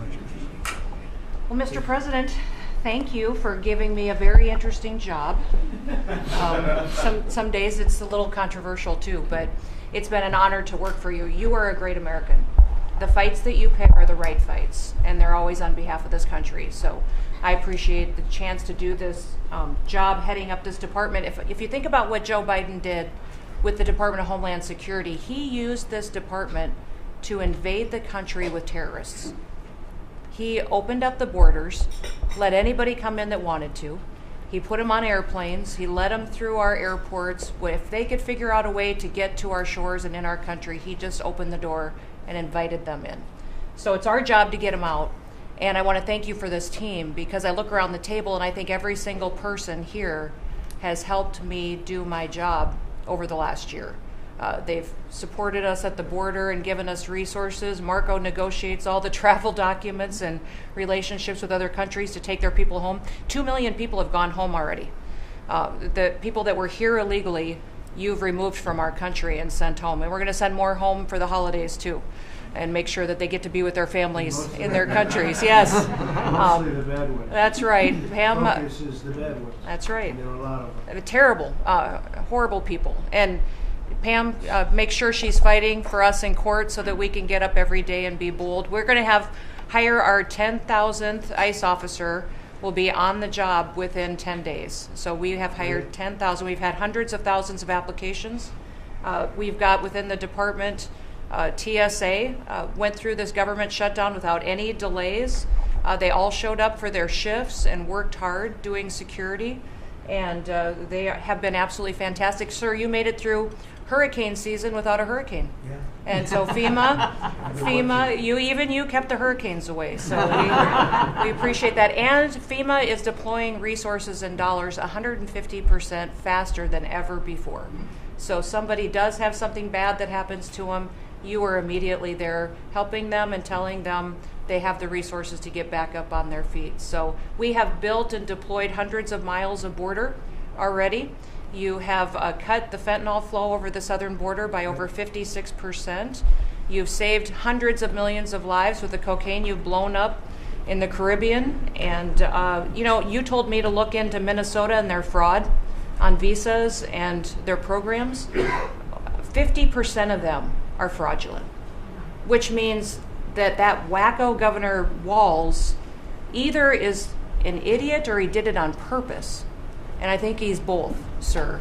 He brought people in there illegally that never should have been in this country, said they were somebody that they're not. They said they were married to somebody who was their brother or somebody else. Fraudulent visa applications, signed up for government programs, took hundreds of billions of dollars from the taxpayers, and we're going to remove them and we're going to get our money back. And we're going to, this next year, make sure that we only put people in leadership positions in this country that love this country and have its back. So thank you for letting us get up every day and have a purpose. We appreciate you. Thanks, Kristi. Appreciate it. Mr. President, you're exactly right. We are saving this country. We're doing it one Main Street at a time, and we're doing it at record speed and at record levels. Under your leadership, small business optimism, according to the U.S. Chamber Index for small businesses, has reached an all-time high in the history of that index. So on Main Street, the economy is coming back thanks to your leadership, thanks to getting Biden inflation under control. Small businesses' number one concern right now is finding skilled labor, and that's why Secretary Chavez DeRemer and I have entered into an MOU to get to speed that workforce to small businesses that under this administration are now at record levels. 36 million small businesses have now taken on board, for the first time in the SBA's history, $100 billion. That's $45 billion in small business lending at 85,000 small businesses, most of that under your term, and $52 billion out to small business investment companies. So we are running this agency like the best run bank in the country. We are growing small businesses across Main Street, and we're deregulating to the tune of $100 billion, working with all my fellow cabinet members. And thank you for putting together the best cabinet in history. Iron sharpens iron, and thank you for bringing such a strong leadership group together. And then finally, I've walked factory floors from Alaska to Maine, and the workers, the small businesses, most manufacturers in this country are small businesses, 600,000 of them. They are so grateful to your fair trade, low inflation, deregulation agenda that is creating national security and economic security in this country like never before. And so I want to also finally thank you for bringing faith back to the White House, to this administration. I want to thank Brooke for hosting the Cabinet Bible Study and invite everyone tomorrow to Bible study, and making this country something that we can be so proud of under your leadership. And I am so blessed and honored to be part of this team. So thank you, Mr. President. Thank you very much. Thank you, Mr. President, for your leadership. I am truly grateful to be a member of your team here at this table to help support you in delivering on the promises that you made to the American people. You came in with a very clear mandate of taking on the rampant weaponization, politicization of the intelligence community and federal law enforcement, experiencing yourself, the deep state abusing their power as they have against you, your family, and so many of the American people. Bring out accountability truly for those who have abused their power, making sure that the intelligence community is supporting your efforts in keeping the American people safe, secure, and free, and being the president of peace. I'm grateful to be in this position as your Director of National Intelligence to support you in these efforts, and I'll cover very briefly what we've done over the last year under your leadership and what we look forward to continuing to focus on next year. First of all, under your leadership, again, we've taken on a historic effort for transparency, declassification, and exposing these abuses of power by these deep state actors. We've declassified over 500,000 documents, many of which had never been seen before by the American people, put them online to bring about this level of transparency. We formed a weaponization working group, again, to be able to go after a lot of these abuses of power that have never seen the light of day, to support the accountability that under Pam Bondi's leadership in the Department of Justice is coming about. Secondly, bring about reform to the intelligence community to make sure that we have the most effective and efficient and focused workforce that's really working on bringing about the priorities you have laid out in ensuring our country's security. And lastly, Mr. President, working with many of our partners here around the table, is going after these domestic threats. We have threats coming from both Islamist ideology as well as Islamist terrorists, foreign terrorist organizations, and those who seek to do harm to the American people, many of whom were let in across our borders under the previous administration. We are focused on these tasks and this imperative for the American people, and just appreciate your leadership, Mr. President, in empowering us to be able to conduct this service. Merry Christmas. Thank you very much. Thank you. Merry Christmas. Merry Christmas. Say it loud and clear. Lee? Mr. President, your team at the Trump EPA has been crushing it all year to fix the big mess that we inherited and deliver amazing results for the American people. I've had the opportunity to visit all 50 states since confirmation earlier this year, and to hear from real people where they meet, where they live, and to bring their great ideas and their asks back to us to be able to deliver for them. At the Trump EPA, we have proven that you can both protect the environment and grow the economy. On the environmental front, since you were sworn in earlier this year, we have averaged a big environmental accomplishment every single day. On the 100th day, the 200th day, the 300th day of your presidency, each time we released a list of our top 100 environmental accomplishments.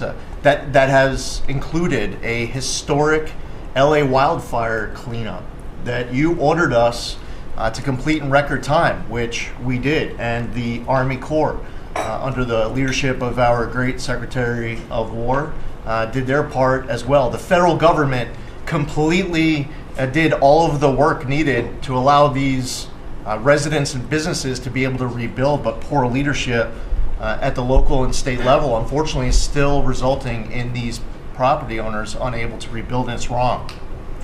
We also were able to reach an agreement with Mexico to be able to implement a plan to permanently end a decades-old raw sewage crisis on the southern border with Mexico. And Secretary Rubio and his team, Chris Landau, Ambassador Johnson, they've been amazing to get that done. On the deregulatory front, we have proudly launched a massive blitz that amounts to the largest deregulatory effort by any agency in the history of the United States. To put some perspective on it, in 1 year, at one agency, we will do more deregulation than entire presidencies have done across all agencies. It's incredible. You could go back across 4-year terms, 8-year terms. You've never seen this much deregulation. One agency, 1 year. In fact, when finalized, the proposed rescission of the 2009 Obama EPA endangerment finding amounts to the largest deregulatory action in the history of the United States of America. From fixing the agency's definition of waters of the United States, which is important for our farmers, our ranchers, and other landowners, to the effort to end electric vehicle mandates and promote consumer choice, eliminating regulations designed to eliminate entire sectors of our energy economy. We're thinking big and we're delivering big. We have reduced terrible deratements on diesel exhaust fluid systems. We're getting water moving faster, new pipelines and power plants built, and we're helping to unleash energy dominance. Mr. President, on the operational front, we have significantly reduced the size of the agency workforce, and we are accomplishing more with less. It's all about priorities, and our focus is on fulfilling our statutory obligations, helping to fast-track project approvals that were taking way too long, and closely following the law, as well as key Supreme Court decisions like Loper-Bright to overturn the Chevron doctrine. We inherited massive backlogs that we have been eliminating all year long. We've been implementing your executive order to end COVID-era remote work.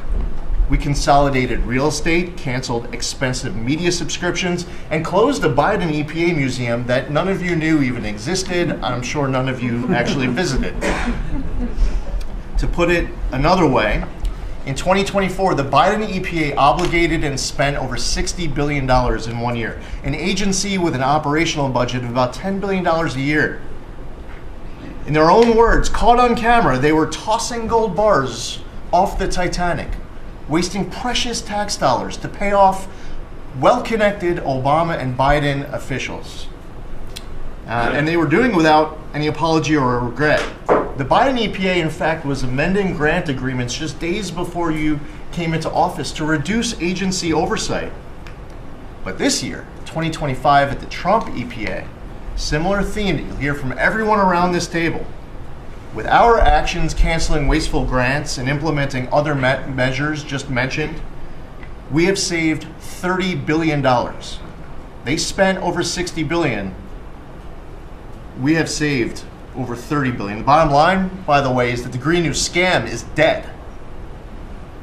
It's a new day at the EPA where we will protect the environment and grow the economy. We will deliver on the Trump mandate every day.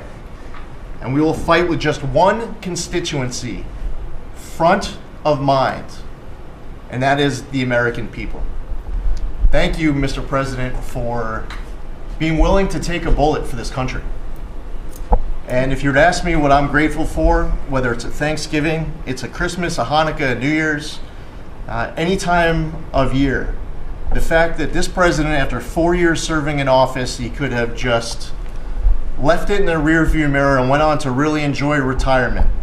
But he is willing to take a bullet for all of you tuning in at home because he believes in his flag, our freedom, our liberties, and to save the greatest country in the history of the world. So I'm grateful this holiday season for you, Mr. President. You're willing to take a bullet for all of us, and by all of us, it's the American public. Thank you. Mr. President, good morning, everyone. Well, in spite of the fact that your charge to me is to fire myself, we've really been incredibly hard at work making sure that we can return education to the states. And as I sit and listen to all the emergencies that we are addressing in this country, from the economy to our borders to everything that we're doing, I would say, sir, that if we do not fix education in our country with this hard reset that you are expecting, I think the greatest national emergency we could face is our education. Because if we are not going to educate our children, we're going to continue to fall behind the rest of the world. When there are only 30% of 12th graders, 8th graders, and 4th graders that can read at proficiency level, that is an incredibly harsh statement to make about our country. And you told me when you first were elected president and you looked at, I think, right after you took office, the first NAEP scores, which is the Nation's Report Card, came out and showed how far down we were in educational proficiency in our country. And not only the NAEP scores, but the international scores as well, showed us about third from the bottom. You told me you were not only embarrassed, but you were angry about this and that we had to do something to change this in our country. And we took a hard look at it, and you absolutely said the bureaucracy of education in Washington is keeping its thumb on preventing growth, what we should have, because it's best handled at the state level. Letting states put their programs in place, and some states are going to do it a lot better than others. But it's not going to happen from Washington, D.C. And when I hear things like, well, with no disrespect to any other country in the world that have really great programs, Germany, Sweden, Norway, I hear about this all the time. Point of fact is, they're this big. The United States is this big. We can't do it from Washington, D.C. It has to be done at the state level. So what we've been doing, as Lori brought up, Secretary of Labor brought up, we have a great working relationship. We have already signed and implemented one MOU or interagency agreement to handle the WIOA program and the Perkins grants to make sure it works. I call these These are programs, pilot programs that we're putting out there. And if these are going to work, we will be able to permanently transfer these programs to other agencies. They're working like a charm. We've taken some of our best people in education. It still operates under the budget of the Department of Education and under the management of the Department of Education, but working with Lori's personnel. And when I hear pushback on that to say, well, how can this possibly work, to take education and put it in labor? Let's be efficient. One example, in order to draw down on a lot of the grants that they are helping us with, we're using their grant system. The grant system at the Department of Education is like held together with bubble gum and rubber bands. And it did not interact with any other agency. Now we have this really smooth operation already in labor. So that has prompted us to sign also other interagency agreements, 2 more with labor, 1 with HHS, 1 with the Department of State, and we'll be moving other programs, but these are proof of concept. Let's make sure they're working and working smoothly before we ask Congress to codify these permanent moves. So that's kind of in the world of K through 12, what we're looking at right now, but in the world of higher education, as Attorney General Bondi mentioned, we've been working really very hard to make sure that we've got anti-Semitism and DEI out of our universities, and put some pretty stiff fines on, work some good deals. I've enjoyed working with Harmeet, who is just an incredible negotiator. So we're bringing all of that to bear as well. So I can say, sir, that we are moving to return education to the states and to bring the level of education back up, making sure our students can read by reintroducing the science of reading in schools. And going into next year, I can honestly say we've got a lean, mean machine operating at the Department of Education. There's only half the workforce when we started, and we're more efficient, and I think we're going to see better results as we move into next year. So thank you for this incredible opportunity. Thank you very much. Thank you, Mr. President, during this holiday season for empowering us, HHS, me, Dr. McCary, Jay Bhattacharya, and Dr. Oz, to change the trajectory of this agency towards public health in a way from the tradition of serving the mercantile interests of the medical industrial complex and the big pharmaceutical companies. 2 weeks ago, we ended, under your leadership, a 20-year war on women by removing the black box warnings from hormone replacement therapy. The medical cartel was telling women that hormone replacement therapy during menopause was dangerous for them. In fact, here's what the science said. It diminishes the risk of fatal heart attacks by 25%, cardiac disease by 50%, Alzheimer's by 35%, bone fractures by 50 to 60%. It improves appetite, it improves sleep, it improves energy, it improves happiness. There are tens of millions of women in this country who have been deprived of that therapy because of just scientific malpractice by the medical cartel. We are now remedying that, and this remedy will now be available to all women who want it during one of the most difficult transitions of their lives. MFN is one of our greatest accomplishments. It would not have happened without you. You were the only person who believed in it. You drove us to get it done. We've now made agreements with the 5 biggest pharmaceutical companies. We have 12 more in the lineup to make agreements. By the time this administration leaves office, 95% of the drugs in this country we will have the lowest prices of any nation in the developed world. Americans are already getting the benefits from these. These companies are already lowering these prices dramatically, as you've noticed. And then this week, Howard at Department of Commerce and Jameson at the U.S. Trade Representative made a bargain with Great Britain to raise their drug prices in conformance with your promise that the Europeans would raise theirs to counterbalance us lowering ours, and therefore we would keep intact the ecosystem of innovation and protect innovation. So congratulations on that, Mr. President. When I first when you first asked me to take this job, one of the first contacts we made was with a leading health economics professor at Harvard. And we asked him what's the one innovation that we could do that would most dramatically improve the health care experience for the average American. And he said there's no contest, it's to get rid of prior authorization. Thanks to your leadership, we were able to convene the largest insurance companies in this country and do something that every administration, every Congress has promised for the past 30 years. We actually got it done. We convened the insurance companies representing 280 million Americans and got them to agree, most of them by January of 2026, for 2 months from now, to remove prior authorization for most of their procedures, for all the procedures we want them removed from. And that means that American patients at the point of care will be able to get an answer immediately. If your doctor says you need knee surgery, you will know before you leave that doctor's office whether your insurance company will pay for it or not. Similarly, healthcare records, the tech industry has refused to share healthcare records. You asked us to change that. We convened the 60 biggest tech companies at a conference that you presided over about 2 months ago.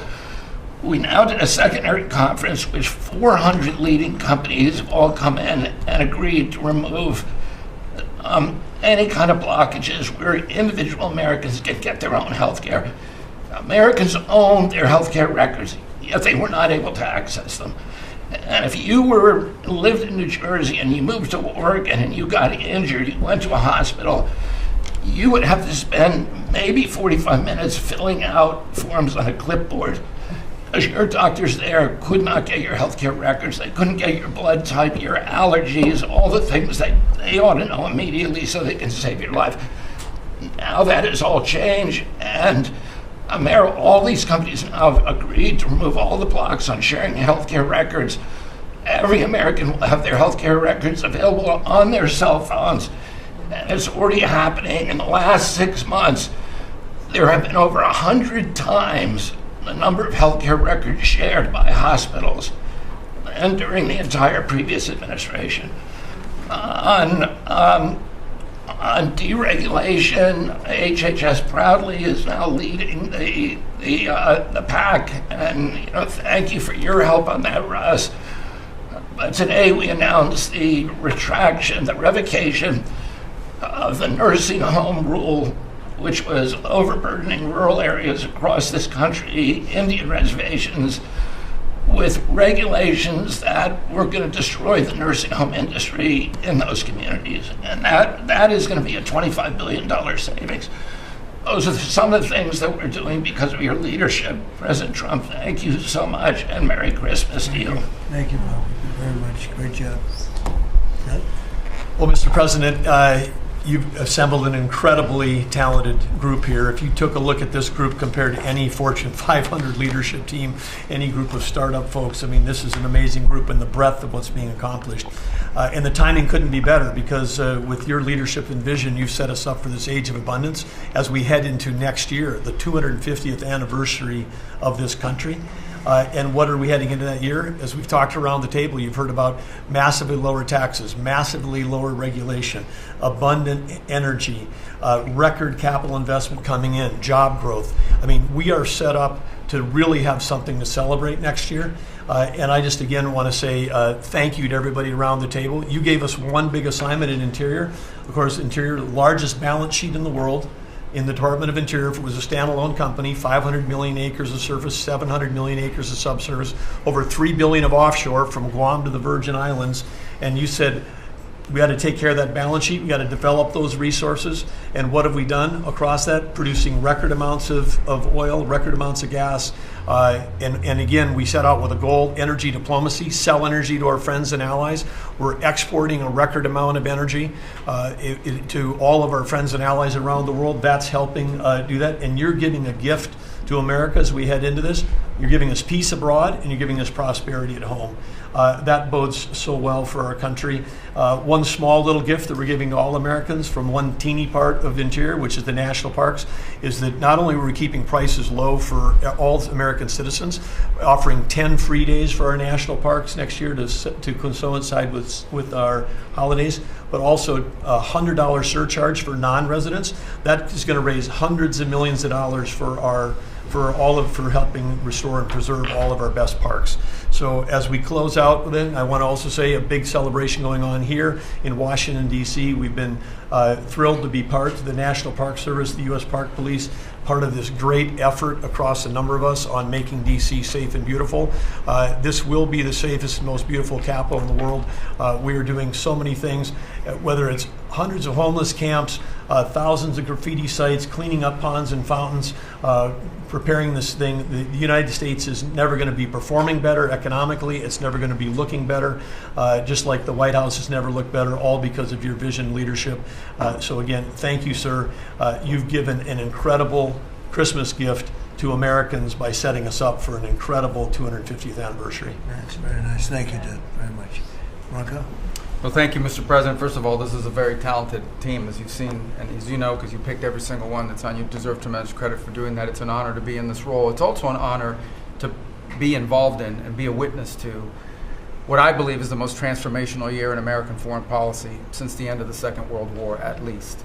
And it's transformational because for the first time in a long time, we have a president who basically puts America at the forefront of every decision we make in our relations with the world. And that may sound weird to people, like, of course you always do. No, that hasn't always been the case until about a year ago. And I think we've all witnessed in our own respective spaces how in every interaction the president has with the world, the goal he has in mind is very simple. Does what you want us to do, or is it what or is it going to make us stronger? Is it going to make us richer? Is it going to make us safer? If it is, he's for it. If it's not, he's against it. If something's going to make America weaker or poorer or less safe, the president's going to be against it. And every single thing he has done in our foreign policy has been driven by the American people in mind. And I can go down the list. Why has he focused on mass migration? It's very simple, because no country is safe if you can just walk in without us knowing who you are into your country. We've seen the destruction that that's wreaking, not just in our own country, but the impact that it's having in Europe and in many other parts of the world. You talk about trade deals and the trade situation he's been involved in. People, all this reporting on it. It's very simple. The president views the last 40 years as an era of which American workers and American farmers have been ripped off. They've been ripped off, and what he's saying is we want to have trade with the world, but it has to be a trade in which American businesses and American workers and the products they make and what American farmers grow and produce has a fair shot to be sold around the world. On issue after issue, that's been the case. You talk about foreign aid reforms. This is not our money. This is taxpayer money.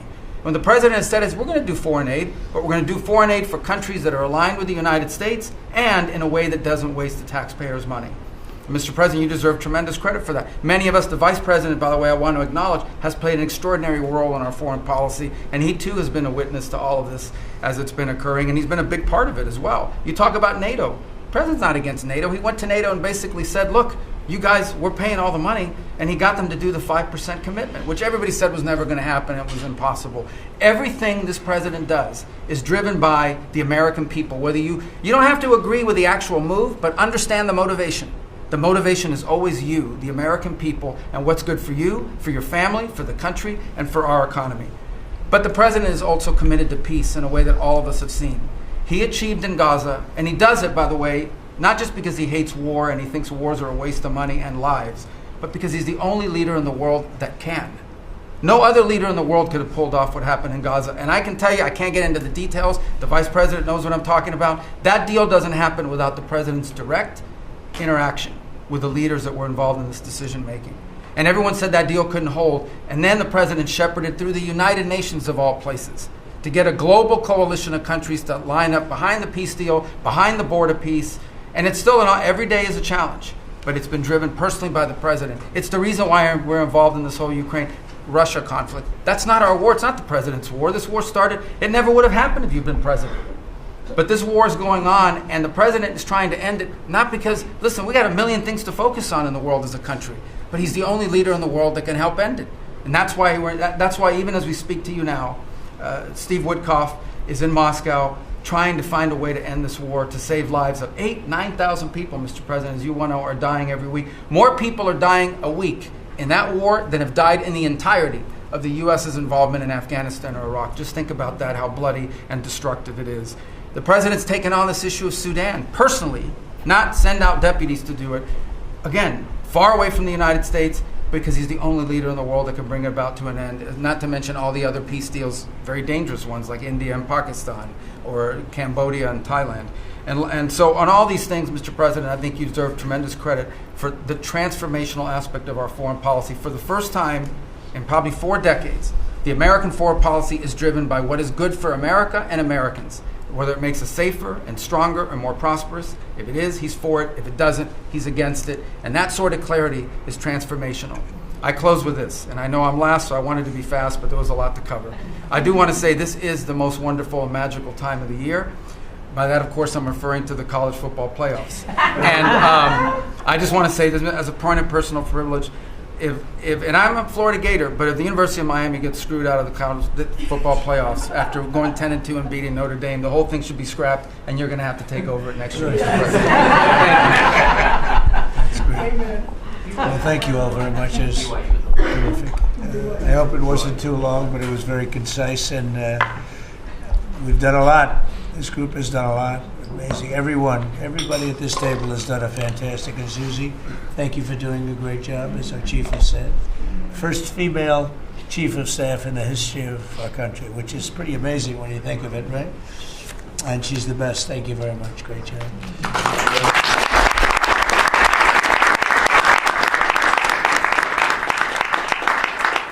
So after that, do you want to ask any questions? Mr. President, there's been a lot of speculation about who the next Fed chairman could possibly be. You said you had somebody in mind. Yeah. How many names were you given on the final list? And does that person currently work on the board of the Federal Reserve? Well, I'd say that we probably looked at 10. Then Scott interviewed some people that I didn't know, but he knew. And a lot of people were involved in the process, actually. And Howard was involved. But I think we probably looked at 10, and we have it down to 1. I want to ask you about Elon Musk, if I could. You talked about Elon Musk. You had him at dinner here in the White House. Is he now back in your circle of friends? Well, I really don't know. I mean, I like Elon a lot. He was he really helped during the election with his endorsement. He felt strongly. Look, we had one problem. You know, I didn't want to have everybody have to have an electric car, and he makes electric cars. And yeah, I think we get along well. You know, on affordability, when you talk about affordability, is going forward, are the American people, do you believe, getting impatient with the reforms that you're making? They talked about I think they're getting fake news from guys like you. Look, affordability is a hoax that was started by Democrats who caused the problem of pricing, and they didn't end it. They lost in a landslide. We won every swing state. We won the popular vote. We won everything. You take a look at districts, it was 2,750 to 525, because that was an affordability problem. We brought it down. Look at energy. Look at the gasoline price. That's like the simplest, and it's the biggest, because if energy comes down, everything comes down. That's the way it works. We are going to be at 250. You said 199 in some places in the country, right? You said it. I didn't say it. And they won't check you. They'll check me. So, I like to use your number. 199 a gallon. Unthinkable. If you go back a year and a half ago, it's unthinkable. So, no, we're bringing the prices down, way down. Beef is coming down now. We've done certain magic, and beef is coming down. But we inherited horrible prices. We inherited really the worst inflation in history. We inherited that. When I came in, that's what he had. And we fixed inflation. And we fixed almost everything, if you want to know the truth, including 8 wars. We got 1 to go, but including 8 wars. But when they always say, I watched today where they have a race going on right now in Tennessee, And this woman goes, affordability, affordability. They're the ones that caused the problem. The prices were way high. We're bringing the prices down. But they're like scam artists. You know, they're I call them con men and women. They come out, they say affordability, like, oh, I see prices. We're going to get prices down still further. But we brought them down from the prices they cost. The reason that they had the highest inflation in the history of our country is because they had the highest prices. But we brought them down, and now we have normal inflation. Yeah, please. Mr. President, thank you so much for taking questions. Thank you. Sure. I wanted to clarify something that you had said on Sunday regarding the boat strikes near Venezuela. You had said that you didn't know if the second strike on that one boat had happened, but you wouldn't have wanted it. Now that your administration has acknowledged that it happened, do you support that second strike? And Mr. Secretary, I want to clarify something you had said in an interview back in September, I believe on Fox News. You said that you would watch that strike live on television. In real time, did you know that there were survivors after the initial strike? Well, look, all I know is this. Every boat that you see get blown up, we save 25,000 on average lives, 25,000 lives. They've been sending enough of this horrible fentanyl and other things like cocaine and other things, but fentanyl right now is the leader of the pack, to kill our entire nation, because a little speck on the head of a pin can kill somebody. It's very dangerous stuff. I know so many people where their sons were drug addicts. They had one little sample and they died. They couldn't believe it. As far as the attack is concerned, I still haven't gotten a lot of information because I rely on Pete. But to me, it was an attack. It wasn't one strike, two strikes, three strikes. Somebody asked me a question about the second strike. I didn't know about the second strike. I didn't know anything about people. I wasn't involved in it. I knew they took out a boat. But I would say this, they had a strike. I hear the gentleman that was in charge of that is extraordinary. He's an extraordinary person. I'll let Pete speak about him. But Pete was satisfied. Pete didn't know about second attack having to do with two people. And I guess Pete would have to speak to it. I can say this, I want those boats taken out.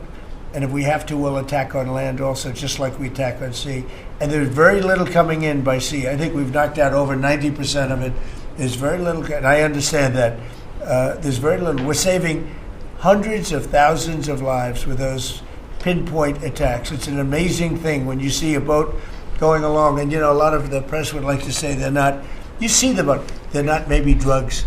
You see these boats. First of all, who has 5 engines on the back of a boat going in weird directions and loaded up with lots of white containers? They're bags of things. No, they've done an amazing job, and Pete has done an amazing job. But Pete, you could probably better answer the question. No, you're spot on, sir. I think you got to start with the baseline, which Marco laid out. Everybody's laid out. You got 20 million people invading our country over 4 years. We don't know where they're coming from.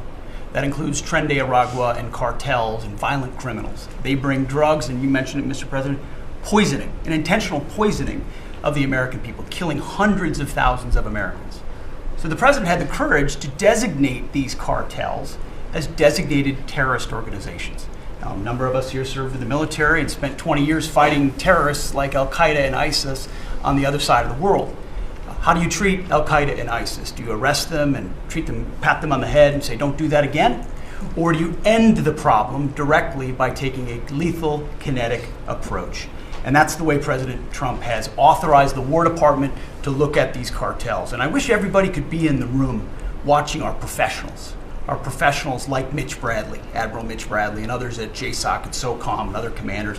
The deliberative process, the detail, the rigorous, the intel, the legal, the evidence-based way that we're able to, with sources and methods that we can't reveal here, that make sure that every one of those drug boats is tied to a designated terrorist organization. We know who's on it, what they're doing, what they're carrying. All these white bales are not Christmas gifts from Santa.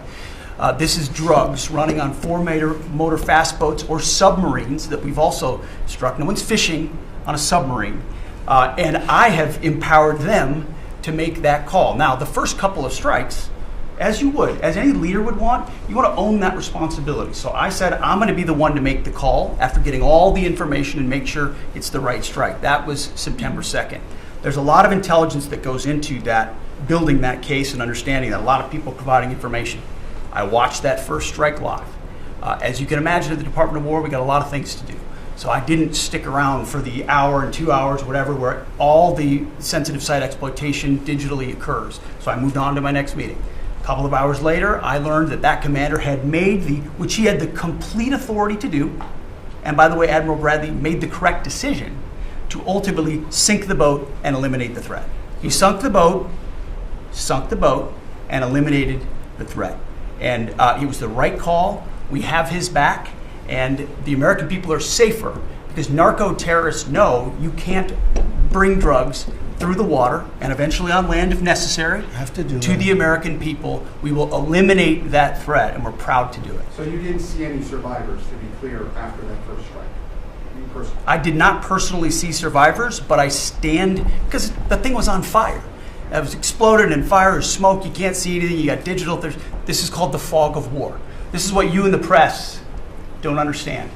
You sit in your air-conditioned offices or up on Capitol Hill and you nitpick and you plant fake stories in the Washington Post about kill everybody, phrases on anonymous sources not based in anything, not based in any truth at all.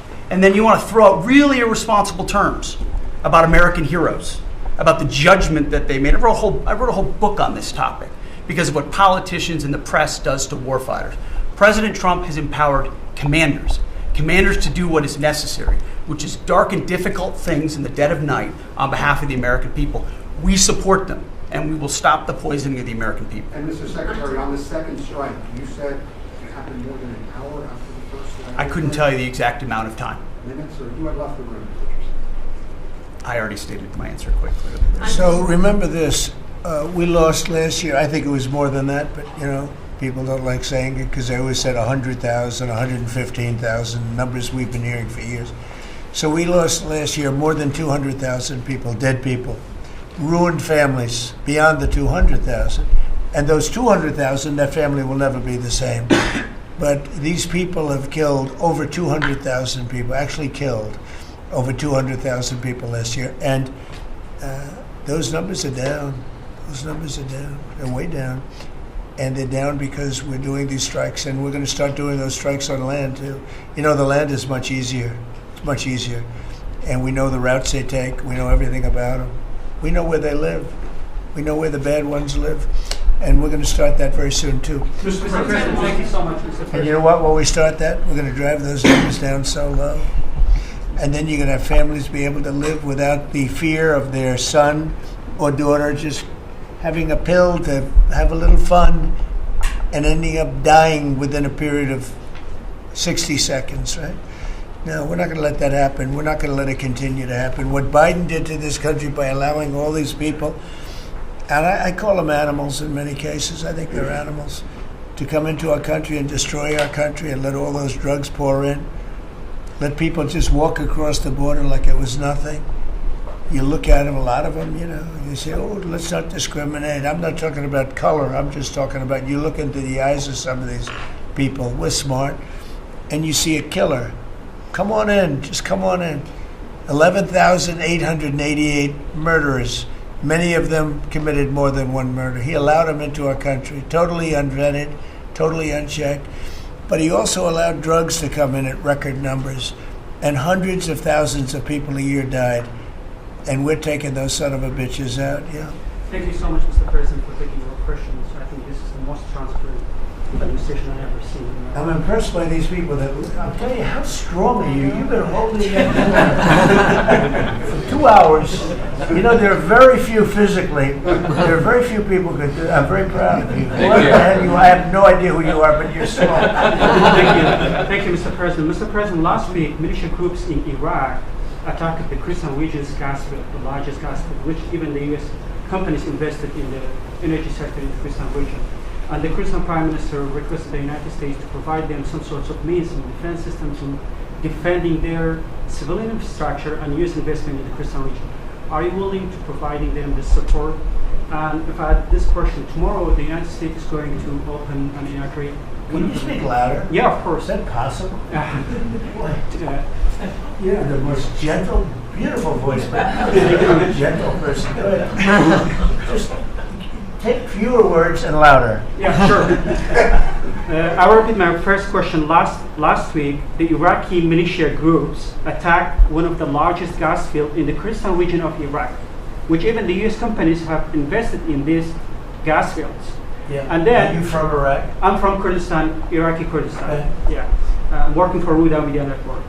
And the Kurdistan region prime minister, he requested the United States to providing them some sort of defense system to defending these gas fields and U.S. investment in the Kurdistan region. Are you willing to helping them? Well, we'll look at it. I heard about it, and I'm hearing about it more now, frankly. It wasn't at the top of my list. It's a very unusual question, I think, but I assumed you're from the area, and to you it's a very important question, and to me it is also, because people are being killed. I will say this, Iraq has been much different in terms of us than they were prior to us taking out the nuclear capability of Iran. You know, Iran has gone down many, many steps in terms of its fear factor. They were the bully of the Middle East, and they're really not the bully of the Middle East anymore. And Iraq was being bullied by Iran. You know, we had a president that thought it was brilliant to blow them up, and they blew them up, and all of a sudden, instead of having a power that was basically equal to Iran, they had Iran ruling the Middle East for a long period of time.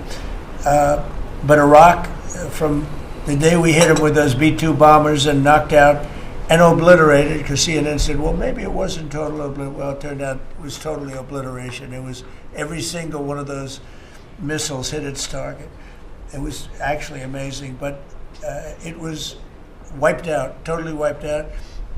I will tell you, Iraq has been a much friendlier place. They talk to us. The Prime Minister actually nominated me, along with about 78 other countries, for the Nobel Prize. I'm the only one that was nominated by almost 100 countries that didn't get it. But that's okay. But I saved a lot of lives. But Iraq nominated us for the Nobel Prize, and that was a great honor. You know, we didn't expect that from Iraq. Iraq has been a much different place since the taking out of Iran the nuclear capability. Yeah, let's get to another question. The meeting. Here we go. This guy's a beauty. Secretary Rubio mentioned the meetings ongoing in Russia today. Do you have any update from Mr. Wickoff or Mr. Kushner on that? No update, because I've been spending too much time with you. I mean, we're spending a lot of time in here. We wanted to do this you talk about being open and transparent. This has to be the most transparent administration in history. We spent a lot of time answering your questions and giving you a lot of good results. I mean, I think everybody here gave you good results. But no, I don't. I will have after I leave here. But do you hope for a breakthrough, or is it not quite at that stage? I don't know. Look, I don't know. All I can tell you is that we're trying very hard to save 25 to 30,000 people, mostly men, mostly soldiers, every month. 25,000 to 30,000 soldiers. It's impossible. That's half a stadium. Take a big football stadium. Take half of those people in a stadium, and they're wiped out. They're killed every month. It's crazy. That war is crazy.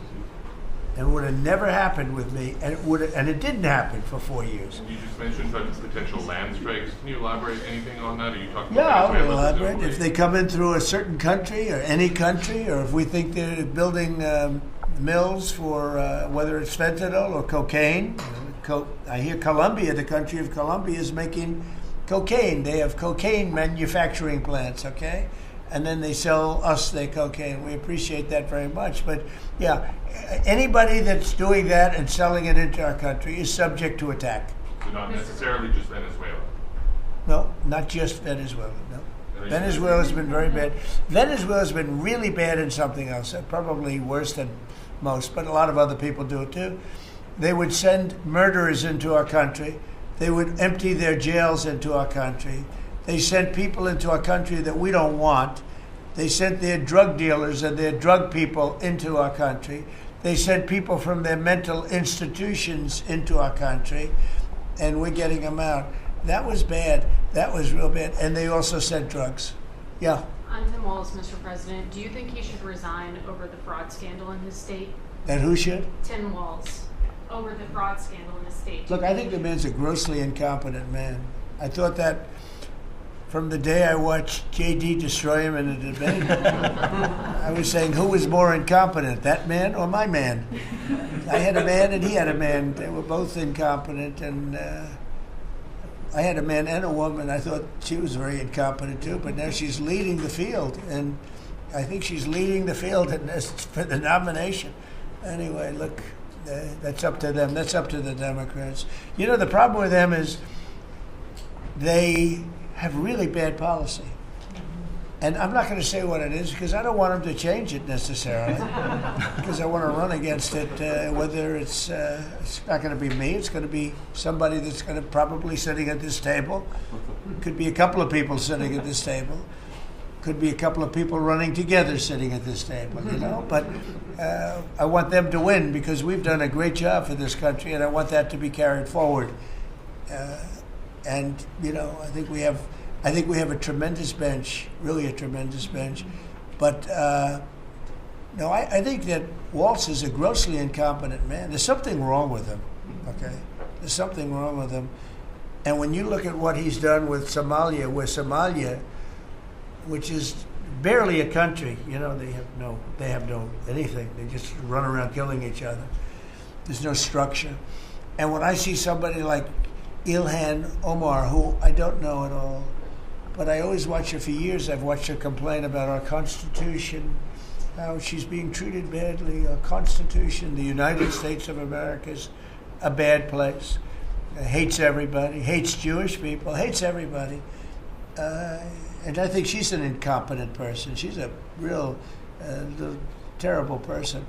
But when I watch what is happening in Minnesota, the land of 1,000 lakes, or however many lakes they have, they got a lot of lakes, but this beautiful place, and I see these people ripping it off, and now I'm understanding, and you're going to look at that, Scott, I hear they ripped off Somalians, ripped off that state for billions of dollars, billions, every year, billions of dollars, and they contribute nothing. The welfare is like 88%. They contribute nothing.